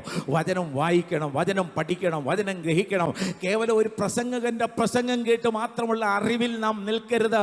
അതുകൊണ്ടാണ് എന്ത് പ്രസംഗിച്ചാലും, ഏത് പ്രസംഗിച്ചാലും അതിനൊക്കെ ഇവിടെ കമ്പോളം ഒരു കുറവുമില്ലാതെ പോകുവാൻ കാരണം. എന്നാൽ വചനത്തിൽ നിലനിൽക്കുന്ന ഒരു ദൈവ പൈതലിനോട് ഒരു ദുരുപദേശവും പറയുവാൻ കഴിയുകയില്ല. ഒരു ദുരുപദേശകനും അതേ വളരുവാൻ കഴിയുകയില്ല. അതേ തീത്തോസിന് എഴുതിയ ലേഖനത്തിൽ അദ്ദേഹം പറഞ്ഞതുപോലെ, ദുരുപദേശകരുടെ വായ നീ അടയ്ക്കേണ്ടതാകുന്നു എന്ന് പറഞ്ഞിരിക്കുന്നത് പോലെ, ദുരുപദേശകരെ കേൾക്കുവാനായിട്ട് ആള് കുറയാനായിട്ട് ഇടയാകണമെങ്കിൽ വചനത്തിൽ നിലനിൽക്കുന്നവർ വർദ്ധിക്കണോ. ദൈവം നമ്മെക്കുറിച്ച് ആഗ്രഹിക്കുന്നു നമ്മൾ വചനത്തിൽ നിലനിൽക്കണോ. പ്രിയരെ, ഇത് കേട്ടപ്പോൾ അവർക്ക് എന്താ കുഴപ്പമുണ്ടായെന്നറിയാം. അവർ ഭയങ്കര പാരമ്പര്യവാദികളായിരുന്നു, അഭിമാനബോധമുള്ളവരായിരുന്നു. അവർ പറഞ്ഞു, അതേ അവർ ഈ വചനത്തിൽ നിലനിൽക്കുന്നതിനെ കുറിച്ചല്ല ചിന്തിച്ചത്, സ്വാതന്ത്ര്യത്തെക്കുറിച്ചാണ്. സ്വാതന്ത്ര്യം നമ്മൾ ഈ വചനമൊക്കെ പ്രസംഗിച്ച് കേൾക്കുമ്പോൾ നമുക്ക് ഇഷ്ടപ്പെടാത്ത എന്തെങ്കിലും ഒരു പോയിന്റ് കാണും, അതിൽ നമ്മൾ പിടിച്ച് ഇങ്ങനെ ഇരിക്കും. നമുക്ക് രൂപാന്തരം വരുവാനായിട്ട് പറഞ്ഞ ഒന്നും നമ്മൾ ശ്രദ്ധിക്കത്തുമില്ല. അവരോട് പറഞ്ഞ വചനത്തിൽ നിലനിൽക്കുന്ന കാര്യത്തെക്കുറിച്ചാണ്. പക്ഷേ അവർ ചിന്തിച്ചെന്താണെന്നറിയാമോ? വചനത്തിൽ നിലനിന്നാൽ നിങ്ങൾ സ്വാതന്ത്ര്യം അനുഭവിക്കും. ആഹാ, സ്വാതന്ത്ര്യം അനുഭവിക്കും. അത് ഞങ്ങളെന്താ ബന്ധിതരാണോ? ഞങ്ങളെന്താ അടിമകളാണോ? അപ്പോൾ അക്കാലത്ത് സ്വാതന്ത്ര്യമില്ലാത്തവരെന്ന് പറഞ്ഞാൽ അടിമകളാണ്. അപ്പോൾ അവരുടെ അഭിമാനബോധം അങ്ങ് കത്തിക്കയറി. അവർ പറഞ്ഞു, ഞങ്ങൾ അബ്രഹാമിൻ്റെ മക്കളാണ്, ഞങ്ങൾ അന്ന് മുതൽ ഇന്ന് വരെ ഒരു നാളും ഒരുത്തർക്കും അടിമകളായിരുന്നിട്ടില്ല. ഓ, എന്തൊരു ബോധ്യമുള്ളതെന്നറിയാമോ? അബ്രഹാം മുതൽ അവരെ പറയുന്ന സമയം റോമാ സർക്കാരിൻ്റെ അടിമകളാണ്. റോഡേ പോകണമെങ്കിൽ 2 വെള്ളിക്കാശ് വർഷത്തിൽ ടാക്സ് അടയ്ക്കണം. റോഡ് ടാക്സ് എന്നാണ് പറയുന്നത്. അതടച്ചില്ലെങ്കിൽ വഴിയെ നടക്കാൻ അനുവദിക്കത്തില്ല. ആര്? റോമാക്കാർ. അത്ര അടിമത്തത്തിൽ കഴിയുന്നവരാണ്. പക്ഷേ അവർ പറയുന്നത് അന്ന് മുതൽ ഇന്ന് വരെ ഒരു നാളും ആർക്കും അടിമകളായിരുന്നില്ല. 1565 വർഷങ്ങൾ അടിമകളായിരുന്നവരെ പറയുന്നു. മനസ്സിലായോ? 1565 വർഷങ്ങൾ അടിമകളായിരുന്നവരെ സമ്മതിക്കത്തില്ല. അതാണ് ഏറ്റവും വലിയ പ്രശ്നം. എന്നാൽ കർത്താവ് പറയുകയാണ്, പുത്രൻ നിങ്ങൾക്ക് സ്വാതന്ത്ര്യം വരുത്തിയാൽ നിങ്ങൾ സാക്ഷാൽ സ്വതന്ത്രന്മാരായി. നിങ്ങൾ സത്യം അറിയുകയും സത്യം നിങ്ങളെ സ്വതന്ത്രരാക്കുകയും ചെയ്യും. നിങ്ങൾ സാക്ഷാൽ എൻ്റെ ശിഷ്യരാകും. Price the Lord. അപ്പോൾ വചനത്തിൽ നിലനിൽക്കണം. നമ്മുടെ കർത്താവിൻ്റെ വചനത്തിൽ നമ്മൾ നിലനിൽക്കണം. അപ്പോൾ പിശാചിൻ്റെ പരിശ്രമം എന്താണ്? വചനത്തിൽ നിലനിൽക്കാൻ അനുവദിക്കത്തില്ല. അത്രയേ ഉള്ളൂ. ഓക്കെ, മൂന്നാമത്തേത് പ്രവൃത്തികളുടെ പുസ്തകം 13-ാം അധ്യായത്തിൻ്റെ 43-ാമത്തെ വാക്യം. പള്ളി പിരിഞ്ഞ ശേഷം യഹൂദന്മാരിലും ഭക്തിയുള്ള യഹൂദ മതാനുസാരികളിലും പലർ പൗലോസിനെയും ബർന്നബാസിനെയും അനുഗമിച്ചു. അവർ അവരോട് സംസാരിച്ചു, ദൈവകൃപയിൽ നിലനിൽക്കേണ്ടതിന് അവരെ ഉത്സാഹിപ്പിച്ചു. പുതിയ വിശ്വാസികളെ പൗലോസ് ബോധ്യപ്പെടുത്തുകയാണ്, നിങ്ങൾ നിലനിൽക്കണം. എന്തിൽ നിലനിൽക്കണം? ദൈവത്തിൻ്റെ കൃപയിൽ നിങ്ങൾ നിലനിൽക്കണം. അപ്പോൾ നമ്മൾ ചിന്തിച്ചു വരുന്നത്, നമ്മൾ നിലനിൽക്കുവാൻ ദൈവം ആഗ്രഹിക്കുന്ന 5 കാര്യങ്ങൾ. ഒന്നാമത് നമ്മൾ ചിന്തിച്ചത്, നമ്മൾ വിശ്വാസത്തിൽ കർത്താവിൽ നമ്മൾ നിലനിൽക്കണം. രണ്ടാമതായി അവിടുത്തെ വചനത്തിൽ നമ്മൾ നിലനിൽക്കണം. മൂന്നാമതായിട്ട് നാം ദൈവകൃപയിൽ നിലനിൽക്കണം. ഈ ചിന്ത ഞാൻ അവസാനം പറഞ്ഞ് അതിനെ പൂർത്തീകരിക്കുവാൻ ആഗ്രഹിക്കുന്നതുകൊണ്ട് ഇപ്പോൾ ഞാൻ ഇതിനെ സ്പർശിക്കാതെ, നാലാമത് നമ്മൾ നിലനിൽക്കേണ്ടത് എന്തിലാണ്? പ്രവൃത്തികളുടെ പുസ്തകം 14-ാം അധ്യായത്തിൻ്റെ 22-ാമത്തെ വാക്യം. അവിടെ നാലാമത് നമ്മൾ നിലനിൽക്കേണ്ടത്, നമ്മൾ വിശ്വാസത്തിൽ നിലനിൽക്കണം. നമ്മൾ വിശ്വാസത്തിൽ നിലനിൽക്കണം. വിശ്വാസത്തിൽ നിലനിൽക്കണം എന്നും നാം അനേകം കഷ്ടങ്ങൾ കൂടി ദൈവരാജ്യത്തിൽ കടക്കേണ്ടതാവുന്നു എന്നും പ്രബോധിപ്പിച്ച് ശിഷ്യന്മാരുടെ മനസ്സ് ഉറപ്പിച്ചു പോകുന്നു. ഈ വാക്യം ഒന്ന് പ്രത്യേകം ശ്രദ്ധിക്കേണ്ടതാണ്.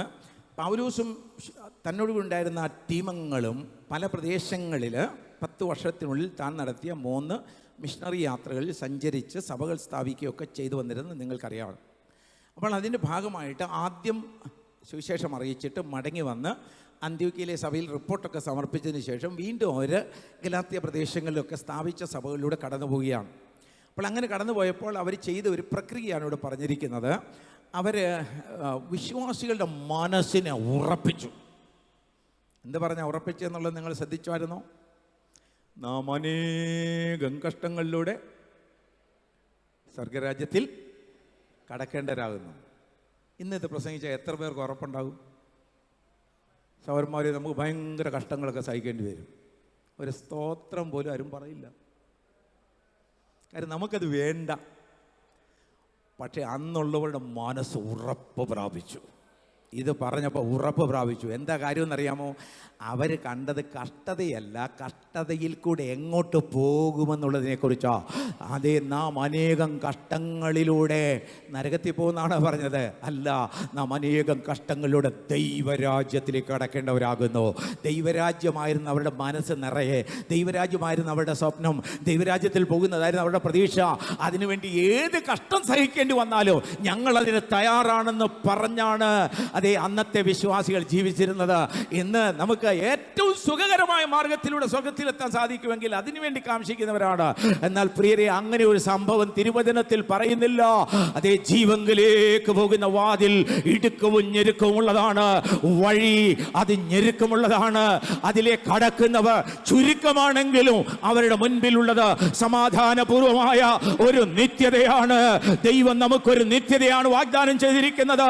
ആ നിത്യതയിലേക്കുള്ള നമ്മുടെ യാത്രയിൽ കഷ്ടങ്ങളുണ്ട്, ക്ലേശങ്ങളുണ്ട്, മരുഭൂമിയിലെ അനുഭവങ്ങളുണ്ട്. എന്നാൽ നമ്മൾ ഒന്നും ഒറ്റയ്ക്കല്ല, നമ്മുടെ കർത്താവ് നമ്മുടെ കൂടെ ഉണ്ട്. കണ്ടാൽ ലോകാവസാനത്തോളം അഥവാ യുഗാവസാനത്തോളം എല്ലാ നാളും, വല്ലപ്പോഴുമല്ല എല്ലാ നാളും ഞാൻ നിങ്ങളോട് കൂടെ ഉണ്ടായിരിക്കും. ഈ ധൈര്യമാണ്. ജീവിതത്തിൽ ഏത് കഷ്ടത വന്നാലും അവർക്ക് അധൈര്യമില്ല. എൻ്റെ കർത്താവ് എൻ്റെ കഷ്ടങ്ങളിൽ ഏറ്റവും അടുത്ത തുണയായിരിക്കും.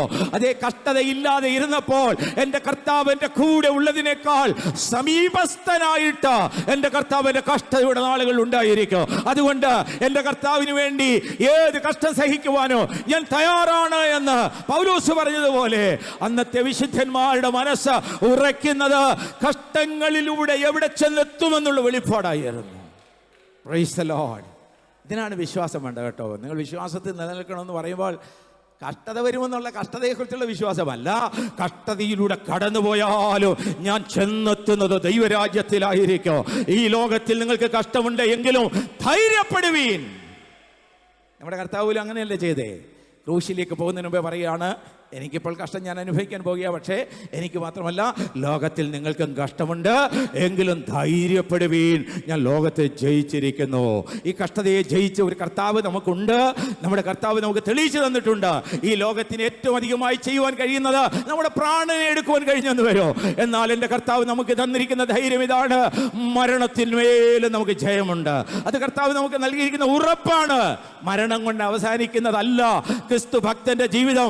പിന്നെയോ മരിച്ചാലും ജീവിക്കും. ജീവിച്ചിരുന്ന് എന്നിൽ വിശ്വസിക്കുന്നവൻ ഒരു നാളും മരിക്കുകയില്ല. എന്നിൽ വിശ്വസിക്കുന്നവൻ മരിച്ചാലും ജീവിക്കും. പ്രിയരെ, നാം വിശ്വാസത്തിൽ നിലനിൽക്കുകയാണ്. ഇതായിരിക്കട്ടെ നമ്മുടെ വിശ്വാസം. അഞ്ചാമതായി പറയുന്നത് 2 യോഹന്നാൻ 1:9 2 യോഹന്നാൻ 1:9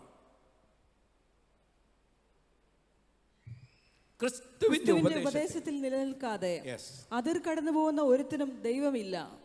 ഉപദേശത്തിൽ നിലനിൽക്കുന്നവരോ പിതാവും പുത്രനുമുണ്ട്. ക്രിസ്തുവിന്റെ ഉപദേശത്തിൽ നിലനിൽക്കാതെ അതിർ കടന്നു പോകുന്ന ഒരുത്തനും ദൈവമില്ല. എന്നാൽ ഉപദേശത്തിൽ നിലനിൽക്കുന്നവനോ പിതാവും പുത്രനുമുണ്ട്. അപ്പോൾ നമ്മൾ എന്തിനാണ് നിലനിൽക്കേണ്ടത്? നമ്മൾ ഉപദേശത്തിൽ നിലനിൽക്കണം. നമ്മെ ഭരമേൽപ്പിച്ച ഉപദേശത്തെക്കുറിച്ചാണ് യൂദ പറയുന്നത്. ഒരിക്കലായി നിങ്ങളെ ഭരമേൽപ്പിച്ച വിശ്വാസത്തിനു വേണ്ടി നിങ്ങൾ പോരാടണം. അതിൽ നിങ്ങൾ നിലനിൽക്കുവാൻ സമ്മതിക്കാതെ പിശാച് നിങ്ങളെ വീഴ്ത്താൻ വണ്ണം ശ്രമിക്കുന്നുണ്ട്. പ്രിയരെ, ഈ തലമുറയിൽ, ഞാനും നിങ്ങളും ജീവിച്ചുകൊണ്ടിരിക്കുന്ന ഈ തലമുറയിൽ രക്ഷിക്കപ്പെട്ട് മുമ്പോട്ട് വരുന്നവരെക്കാൾ കൂടുതൽ ആളുകൾ വിശ്വാസത്തിൽ നിന്നും വീണുകൊണ്ടിരിക്കുക. ഇത് ഞാൻ അതിശയോക്തിയായിട്ട് പറയുന്നതല്ല, വളരെ ഉത്തമ ബോധ്യത്തോടെ പറയുന്നതാണ്. രക്ഷിക്കപ്പെട്ട് വരുന്നവരെക്കുറിച്ച് നമ്മൾ സ്തോത്രം പറയാറുണ്ട് എല്ലാ ആഴ്ചയിലും. പക്ഷേ സഭ വിട്ടുപോകുന്നവരെക്കുറിച്ച് നമ്മൾ എത്ര ചിന്തയുള്ളവരാണ്. വിദേശ രാജ്യങ്ങളൊക്കെ ഉണ്ടെന്ന് പറഞ്ഞ് ഭയന്നുകൊണ്ടിരിക്കുന്ന കാര്യമുണ്ടല്ലോ. അതായത് വിദേശത്തുള്ള പള്ളികളൊക്കെ ഇപ്പോൾ പബ്ബുകളായിട്ട് മാറുന്നു, അല്ലെങ്കിൽ മുസ്ലിങ്ങൾ വാങ്ങിച്ച് അവരുടെ ആരാധനാലയങ്ങളായിട്ട് മാറ്റുന്നു. ഇങ്ങനെയൊക്കെ ഭയപ്പെടുന്ന കാര്യമുണ്ടല്ലോ. അത് നമ്മുടെ ഈ കൊച്ചു കേരളത്തിലും സംഭവിക്കുവാൻ സാധ്യതയുണ്ടെന്നുള്ളത് വ്യക്തമായിട്ട് നാം അറിഞ്ഞോണം. നമ്മുടെ സഭകളിൽ നിന്ന് യൗവന തലമുറ അന്യം നിന്നുകൊണ്ടിരിക്കുകയാണ്. നാം ഇപ്പോൾ ഈ പ്രായമുള്ളവരൊക്കെ ഇനിയും കർത്താവിൻ്റെ വരവ് ഒരല്പം താമസിച്ചാൽ നാം ഒക്കെ മാറിക്കൊടുക്കുമ്പോൾ നമ്മുടെ സഭകളിലെ പുതിയ തലമുറയായിട്ട് എത്ര പേരുണ്ടാവുമെന്നുള്ളത് ഇന്നൊന്ന് സങ്കല്പിച്ചാൽ മതി. അതേ തലമുറകൾ മുമ്പോട്ട് പോകും തോറും സഭകൾ കാലിയായി വരുന്ന ഒരു സ്ഥിതിവിശേഷം ഇന്ത്യയിലും വന്നുകൊണ്ടിരിക്കുകയാണ്. ഈ സ്ഥിതിവിശേഷത്തിൽ നിന്നും നമുക്കൊരു വ്യതിയാനം ഉണ്ടാകണമെങ്കിൽ നമ്മൾ ഉപദേശത്തിന് വേണ്ടി നിൽക്കുന്നവരായിരിക്കണം. ഒരിക്കലും നന്നായി ഭരമേൽപ്പിച്ച അവിടുത്തെ ഉപദേശത്തിന് വേണ്ടി നിൽക്കുന്നവരായിരിക്കണം. ഉപദേശം പറഞ്ഞുകൊണ്ടിരുന്നാൽ ചിലപ്പോൾ ചിലരൊക്കെ വിട്ടുപോയി എന്ന് വരാം. ഉപദേശം പറഞ്ഞു പോകുന്നവർ പോകട്ടെ എന്ന കർത്താവിന്റെ നയം. എൻ്റെ കർത്താവ് 5 അപ്പവും 2 മീനും കൊണ്ട് 5000 ഭക്ഷണം നൽകിയപ്പോൾ ആളുകൾ ഭയങ്കരമായിട്ട് ദൈവപുത്രനെ കുറിച്ച് സന്തോഷിച്ചു. പിറ്റേ ദിവസം അതിനേക്കാൾ ആളുകളെ കൂടുതൽ വിളിച്ചുകൊണ്ട് വന്നു. കർത്താവ് അന്ന് അപ്പം കൊടുത്തില്ല. കർത്താവ് പറഞ്ഞു, ഇന്നലെ ഞാൻ അപ്പം തന്ന മനസ്സലിഞ്ഞ് തന്നതാ, നിങ്ങൾ വഴിയിൽ തളർന്നു പോകുമെന്ന് എനിക്കറിയാവുന്നത് കൊണ്ട് തന്നതാ. ഇന്ന് നിങ്ങൾ വന്നിരിക്കുന്നത് അതേ കിട്ടിയാൽ ആയിക്കോട്ടെ എന്നുള്ള പേരിൽ വന്നിരിക്കുന്നവരാ. ഇന്ന് നിങ്ങൾക്ക് തരുവാൻ അപ്പമില്ല, എന്നാൽ അപ്പത്തിന്റെ പൊരുൾ ഞാൻ പറഞ്ഞു തരാം. അപ്പത്തിന്റെ പൊരുൾ മറ്റൊന്നുമല്ല, ഞാൻ സാക്ഷാൽ ജീവന്റെ അപ്പമാകുന്നു. എന്നെ തിന്നുന്നവൻ എൻ മൂലം ജീവിക്കും. അതേ മനുഷ്യപുത്രന്റെ മാംസം തിന്നുകയും അവന്റെ രക്തം നിങ്ങൾ കുടിക്കാതിരിക്കുകയും ചെയ്താൽ നിങ്ങൾക്ക് ഉള്ളിൽ ജീവൻ ഉണ്ടാവുകയില്ല. ഇന്നലെ തന്ന അപ്പമുണ്ടല്ലോ, അത് നിങ്ങൾക്ക് ജീവൻ നൽകുന്നതല്ല. ജീവിച്ചിരിക്കുവാനുള്ള ഒരു പ്രചോദനം നിങ്ങൾക്ക് മണിക്കൂറുകൾ കിട്ടിയെന്നിരിക്കാം. നിങ്ങൾക്ക് എന്നേക്കും ജീവിക്കുന്ന ഒരപ്പമുണ്ടെങ്കിൽ അത് ജീവന്റെ അപ്പമായ ക്രിസ്തുവാണ്. ആ ക്രിസ്തുവിന്റെ ശരീരം കാൽവരിയിൽ തകർക്കപ്പെടുമ്പോൾ അവിടുത്തെ ശരീരവും മാംസവും രക്തവും വേർപിരിയുന്ന ഒരു നിമിഷമുണ്ട്. അതാണ് നിനക്ക് നിത്യജീവൻ പകരുവാൻ ദൈവം തന്റെ പുത്രന്റെ ജീവൻ നിനക്ക് വേണ്ടി പകർന്നത്. അത് നീ വിശ്വസിച്ചാൽ നിനക്ക് നിത്യജീവനുണ്ട്. Price the Lord. 21 40 പട്ടിണി ഇരുന്നാലും ഇത് വിശ്വസിച്ചാൽ നിനക്ക് രക്ഷയാ. ഇത് വിശ്വസിച്ചാൽ രക്ഷയാ. അതേ ജീവന്റെ അപ്പം ക്രിസ്തുവാണ്. മനുഷ്യൻ അപ്പം കൊണ്ട് മാത്രമല്ല, ദൈവത്തിന്റെ വായിൽ കൂടെ വരുന്ന സകല വചനങ്ങൾ കൊണ്ടും ജീവിക്കുന്നു. പുറമേ ഉള്ള മനുഷ്യന് ജീവിക്കുവാനായിട്ട് അപ്പം വേണം, വെള്ളം വേണം. എന്നാൽ അകത്തെ മനുഷ്യന് വേണ്ടി അപ്പവും വെള്ളവും തരുവാൻ ഇവിടെ ഒരു ഫാക്ടറിയുമില്ല, ഇവിടെ ഒരു വ്യക്തിയുമില്ല, ഇവിടെ ഒരു നേതാവുമില്ല, ഒരു സഭയുമില്ല, ഒരു സംഘടനയുമില്ല. അത് നൽകുന്നത് മനുഷ്യപുത്രനാണ്. ആ മനുഷ്യപുത്രൻ തന്നെ നമുക്കായിട്ട് നൽകിയിരിക്കുന്നു. അവിടുന്ന് പറയുകയാണ്, അതേ നാം ക്രിസ്തുവിന്റെ ഉപദേശത്തിൽ നിലനിൽക്കണം. ഇത് പറഞ്ഞപ്പോൾ എന്താ സംഭവിച്ചെന്നറിയാമോ? എല്ലാവരും വിട്ടുപോകാൻ. എല്ലാവരും വിട്ടു. ഇപ്പം അപ്പോസ്തലന്മാർ ഈ കാഴ്ച കണ്ടിട്ട് ഒരു വല്ലായ്മ പോലെ അവർ വിചാരിച്ച് കർത്താവ് ഇത് നോട്ടീസ് ചെയ്യുമെന്ന് വിചാരിച്ചു. പക്ഷെ കർത്താവ് ഇന്ന് നോട്ടീസ് ചെയ്തില്ല. കാണാഞ്ഞിട്ടല്ല, അതിൽ വലിയ കാര്യമില്ലാത്തതുകൊണ്ടാണ്. അതെന്താ? ഉപദേശം വേണ്ടവരല്ല പോകുന്നത്, അപ്പം വേണ്ടവരാ. അപ്പോൾ പത്രോസ് ആയിരിക്കാം മുന്നിൽ വന്ന് പറഞ്ഞു, കർത്താവേ എങ്ങോട്ട് നോക്കി ഇരിക്കുക, എൻ്റെ ഭാഷയാണേ, അങ്ങോട്ട് നോക്കി ഇരിക്കുക, അതുകൊണ്ട് അങ്ങോട്ട് നോക്കി, ആ ഗേറ്റിലോട്ട് നോക്കി, വിട്ടുപോയിക്കൊണ്ടിരിക്കുക. ഈ പ്രസംഗം ഇങ്ങനെ തുടർന്നാൽ എല്ലാവരും പോകും. കുറച്ച് പേരെ ഉള്ളിപ്പം മൈതാനത്ത്. അവരോട് വിട്ടു പോകാതിരിക്കണമെങ്കിൽ മാർഗം ഈ ഉപദേശം മാറ്റി വെച്ചിട്ട് ഇന്നലത്തെ പരിപാടി വല്ലതും ചെയ്താൽ ആളുകൾ നിൽക്കും, ജനം പിന്നെയും വരികയും ചെയ്യും.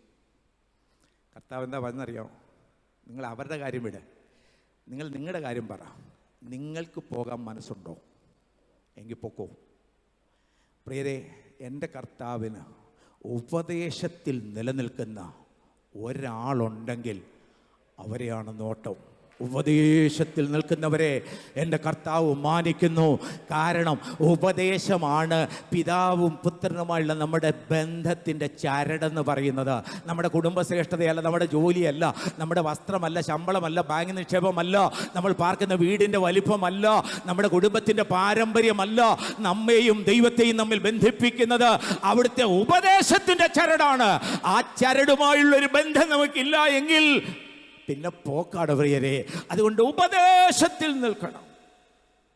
ഈ 5 കാര്യങ്ങളിൽ നമ്മൾ നിൽക്കണമെന്ന് പറയുമ്പോൾ ഇതിൽ നിർത്തുകയില്ലെന്നാണ് പിശാച് പറയുന്നത്. അപ്പോൾ എന്താണ് ഇതിന് മാർഗം? ഈ 5 കാര്യം പറഞ്ഞപ്പം നിങ്ങൾ ചിന്തിക്കുന്നുണ്ടാവും, എന്നാൽ പിന്നെ നാളെ തൊട്ട് പാസ്റ്റർ ഇത്രയും കഷ്ടപ്പെട്ട് തലയിലപ്പറമ്പിൽ നിന്ന് പറഞ്ഞു തന്നാണല്ലോ, നാളെ തൊട്ട് ഇതിലങ്ങ് നിൽക്കാൻ പോവുക.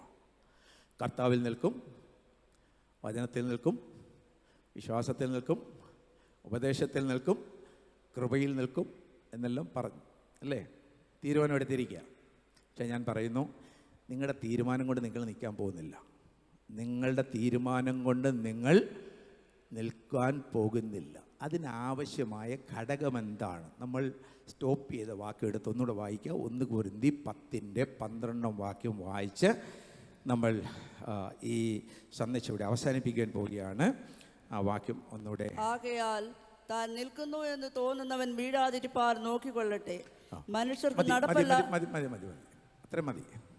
അവിടെ പറയുകയാണ്, ഈ പാഠമെല്ലാം പഠിപ്പിച്ചു, എല്ലാവരും അനുഭവിച്ച ആത്മീയ നന്മകൾ. പക്ഷേ മിക്കവേലും ദൈവം സാധിച്ചില്ല. അതിൻ്റെ 5 കാരണങ്ങൾ, അതിൽ നിന്ന് പുതിയ നിയമസഭ പഠിക്കേണ്ട 5 പാഠങ്ങൾ. 5 പാഠങ്ങൾ പറഞ്ഞു കൊടുത്തതിന് ശേഷം പറയുകയാണ്, ആകയാൽ നിൽക്കുന്നു എന്ന് തോന്നുന്നവൻ, അത് അടിവരയിട്ടാണ് ഈ തോന്നുന്നവൻ. പലർക്കും ഒരു തോന്നലുണ്ട്, ഞാനങ്ങ് നിൽക്കുക, എനിക്ക് നിൽക്കാൻ കഴിയുമെന്നേ. പ്രിയരെ, ഈ പറഞ്ഞതിലൊന്നിലും നമുക്ക് സ്വയം നിൽക്കാൻ കഴിയുകയില്ല. ദൈവം നമ്മെ നിർത്തിയിട്ടല്ലാതെ നമ്മുടെ തീരുമാനം കൊണ്ടോ ഉപവാസം കൊണ്ടോ പ്രാർത്ഥന കൊണ്ടോ നമ്മൾ ദശാംശം കൊടുത്തത് കൊണ്ടോ നമ്മുടെ വർഷത്തിൻ്റെ പാരമ്പര്യം കൊണ്ടോ ഒന്നും ദൈവം നാം നിൽക്കുവാനായിട്ട് ആഗ്രഹിക്കുന്ന ഈ കാര്യങ്ങളിൽ നമുക്ക് നിൽക്കുവാനായിട്ട് കഴിയുകയില്ല. എന്നാൽ നിനക്കൊരു മനസ്സുണ്ട്. എൻ്റെ കർത്താവേ, അങ്ങയുടെ കൃപയാൽ അങ്ങയ്ക്ക് എന്നെ നിർത്തുവാൻ കഴിയുമെന്ന് ഞാൻ പൂർണ്ണമായിട്ടും വിശ്വസിക്കുന്നു. എനിക്കതിനുള്ള കഴിവില്ല, ശേഷിയില്ല. ഞാൻ നിൽക്കാൻ പലപ്പോഴും ശ്രമിച്ചു വീണു പോയിട്ടുണ്ട്. എന്നാൽ എൻ്റെ കർത്താവേ, അങ്ങ് പറഞ്ഞ വചനം ഞാൻ ഇന്ന് ഹൃദയമായിട്ട് ഏറ്റെടുക്കുകയാണ്. വീഴാതെ വണ്ണം നമ്മെ സൂക്ഷിച്ച് തന്റെ മഹിമാസന്നദ്ധിയിൽ കളങ്കം കൂടാതെ അന്ത്യത്തോളം ആനന്ദത്തോടെ നിർത്തുവാൻ അങ്ങയ്ക്ക് കഴിവുണ്ട്. ഞാനത് വിശ്വസിക്കുന്ന കർത്താവേ. പ്രിയരെ, പലരും നിൽക്കുന്നത് തോന്നലിൽ അങ്ങ് നിൽക്കുകയാ. പക്ഷെ കർത്താവ് പറയുകയാണ്, നിൽക്കുന്നുവെന്ന് തോന്നുന്നവൻ വീഴാതെ ഇരിപ്പാൻ സൂക്ഷിച്ചു കൊള്ളട്ടെ എന്ന് വെച്ചാൽ, ഞാൻ തനിയെ നിൽക്കുന്നു, എൻ്റെ കഴിവുകൊണ്ട് നിൽക്കുന്നു, എൻ്റെ പാരമ്പര്യം കൊണ്ട് നിൽക്കുന്നു, എൻ്റെ ശക്തി കൊണ്ട് നിൽക്കുന്നു എന്ന് ആർക്കെങ്കിലും തോന്നലുണ്ടെങ്കിൽ മുമ്പിലൊരു വീഴ്ച കാത്തിരിപ്പുണ്ട്. എന്നാൽ കൃപയിൽ നിലനിൽക്കുന്നു എന്ന ബോധത്തോടെ ഞാൻ നിൽക്കുന്നതല്ല, എൻ്റെ കർത്താവിനെ നിർത്തുന്നതാണെന്നുള്ള ബോധത്തോടെ ആര് വിനയത്തോടെ ജീവിക്കുമോ അവരെ നിർത്തുവാൻ ദൈവം ശക്തനാണ്. അവരെ ഉറപ്പിച്ച് നിർത്തുവാൻ ദൈവം ശക്തനാണ്. വെറുതെ അല്ലൊരു പാട്ടുകാരൻ പാടിയത്, നിന്നതല്ല നാം, പിന്നെയോ ദൈവം നമ്മെ നിർത്തിയതാണ്. ദൈവം നമ്മെ നിർത്തിയതാണ്. ആ പാട്ടിവിടെ പാടുമെന്നാണ് ഞാൻ പ്രതീക്ഷിക്കുന്നത്. അതേ പ്രിയരെ, ഇന്ന് കേട്ട ഈ ദൂതിന്റെ മുമ്പാകെ നമുക്ക് വിനയത്തോടെ നമ്മുടെ ഹൃദയത്തെ ഒന്ന് താഴ്ത്തി ഏൽപ്പിക്കാം. എല്ലാ കണ്ണുകളും ഒരു നിമിഷം അടയ്ക്കാം. നാം ഒരു പ്രസംഗം കേട്ടു എന്നുള്ളതുകൊണ്ട് അർത്ഥമാകുന്നില്ല. ആ കേട്ട വചനം ദൈവത്തിൻ്റെ വചനമായിട്ട് സ്വീകരിക്കുക, അത് വിശ്വസിക്കുക, അത് ഏറ്റെടുക്കുക, അത് ജീവിതത്തിൽ നടപ്പിലാക്കുവാൻ വേണ്ടി ദൈവത്തോട് ആത്മാർത്ഥമായിട്ട് അപേക്ഷിക്കുക. എൻ്റെ കർത്താവേ, ഇന്ന് കേട്ട വചനത്തിൽ ഞാൻ വിശ്വസിക്കുന്നു, എന്നെ അന്ത്യത്തോളം നിർത്തുവാൻ, ആനന്ദത്തോടെ നിർത്തുവാൻ, ഒരു ഭാരത്തോടെ അല്ല കർത്താവേ. എൻ്റെ കർത്താവിന് വേണ്ടി അവിടുത്തെ വചനത്തിലും അവിടുത്തെ ഉപദേശത്തിലും അവിടുത്തെ വിശ്വാസത്തിലും കൃപയിലും ഒക്കെ നിൽക്കുവാൻ, ആനന്ദത്തോടെ നിർത്തുവാൻ കഴിവുള്ള ദൈവമേ, അങ്ങയുടെ ശക്തിയിൽ ഞാൻ വിശ്വസിക്കുന്നു. അങ്ങ് സർവശക്തനാണ്. അങ്ങയ്ക്ക് അസാധ്യമായിട്ടൊന്നുമില്ല. എന്നെ നിർത്തുവാൻ അങ്ങയ്ക്ക് കഴിയും, എന്നെ ഉറപ്പിക്കുവാൻ അങ്ങയ്ക്ക് കഴിയും. ഒരു കാറ്റിനും എന്നെ താഴ്ത്തിക്കളയുവാൻ ഇടയാകാതെ വേണം. ദുരുപദേശത്തിന്റെ കാറ്റ് എന്നെ വീഴ്ത്തുവാൻ ശ്രമിക്കുമ്പോൾ കർത്താവേ, അങ്ങയുടെ സത്യത്തിൽ എനിക്ക് നിലനിൽക്കുവാൻ അങ്ങനെ സഹായിക്കുമെന്ന് എനിക്ക് പൂർണ്ണ വിശ്വാസമുണ്ട്. എനിക്ക് വേണ്ടി ഒന്ന് പ്രാർത്ഥിക്കണം. ആരെങ്കിലും ആഗ്രഹിക്കുന്നുവെങ്കിൽ ഞാനൊരു വാക്ക് നിങ്ങൾക്ക് വേണ്ടി പ്രാർത്ഥിക്കാനായിട്ട് ആഗ്രഹിക്കുകയാണ്. അങ്ങനെയുള്ളവർ വലങ്കരം ഒന്ന് ഉയർത്തിപ്പിടിച്ചോ. ഞാനിവിടെ കണ്ണടച്ച് നിൽക്കുകയാണ്. എന്നാൽ കർത്താവ് നിങ്ങളെ കാണുന്നു. ആണിപ്പഴുതാർന്ന കരവുമായിട്ട് നിങ്ങളുടെ സമീപം യേശുവിൻ്റെ സാന്നിധ്യമുണ്ട് എന്ന് നിങ്ങൾ ആഗ്രഹമുള്ള മനസ്സോടുകൂടെ, എനിക്ക് മനസ്സുണ്ട്, ഈ കേട്ടതനുസരിച്ച് ജീവിക്കുവാൻ എനിക്ക് മനസ്സുണ്ട്. യേശുവേ, എന്നെ സഹായിക്കണമേ. എനിക്ക് സ്വന്തം ശക്തിയില്ല, എനിക്ക് കഴിവില്ല കർത്താവേ. ബലമില്ലാത്തവർക്ക് ബലം നൽകുന്ന ദൈവം, ശക്തിയില്ലാത്തവർക്ക് ശക്തി പകരുന്ന ദൈവം, ഇന്ന് രാത്രി ആഗ്രഹിക്കുന്ന ആത്മാവിനെ തൃപ്തിപ്പെടുത്തുന്ന ദൈവം, ഈ രാത്രി നിന്നെ സഹായിപ്പാൻ കഴിവുള്ളവനായി നിനക്ക് വേണ്ടി ക്രൂശിൽ ആണികൾ ഏൽപ്പിച്ചു കൊടുത്ത ആണിപ്പഴുതാർന്ന കരത്തിന്റെ സ്പർശനം നിനക്ക് നൽകുവാൻ നിന്റെ സമീപമുണ്ട്. പരിശുദ്ധ ദൈവമേ, സ്വർഗസ്ഥ പിതാവേ, ഇന്ന് ഈ വചന കേൾവിയിൽ ആഗ്രഹത്തോടെ താല്പര്യത്തോടെ അങ്ങയിലുള്ള വിശ്വാസത്താൽ, അവിടുത്തെ വചനത്തിലുള്ള വിശ്വാസത്താൽ തങ്ങൾക്ക് വേണ്ടി പ്രാർത്ഥിക്കുവാൻ കരമുയർത്തിയിരിക്കുന്ന എല്ലാ കരങ്ങളെയും ആണിപ്പഴുതാർന്ന കരത്താൽ സ്പർശിക്കണമേ. ഇപ്പോൾ തന്നെ ദൈവശക്തി അവരിലേക്ക് വ്യാപരിപ്പിക്കണമേ കർത്താവേ. രക്തസ്രവക്കാരിയായ സ്ത്രീ അങ്ങയെ തൊട്ടപ്പോൾ ശക്തി പുറപ്പെട്ടു എന്ന് അവിടുന്ന് പ്രസ്താവിച്ചതുപോലെ അങ്ങയുടെ കരസ്പർശനത്താൽ ഇപ്പോൾ തന്നെ ആത്മാവിന്റെ ഒരു ശക്തി അവരിലേക്ക് വ്യാപരിക്കട്ടെ കർത്താവേ. അവരെ ഉറപ്പിച്ചു നിർത്തുന്ന ശക്തി അവരിലേക്ക് വ്യാപരിപ്പിക്കണമെന്ന് പ്രാർത്ഥിക്കുന്നു, യേശു ക്രിസ്തുവിന്റെ ധന്യനാമത്തിൽ തന്നെ. നമുക്ക് ഒരുമിച്ച് എഴുന്നേൽക്കാം. ദൈവസന്നിധിയിൽ നമുക്ക് ആ വരി ചേർന്ന് പാടി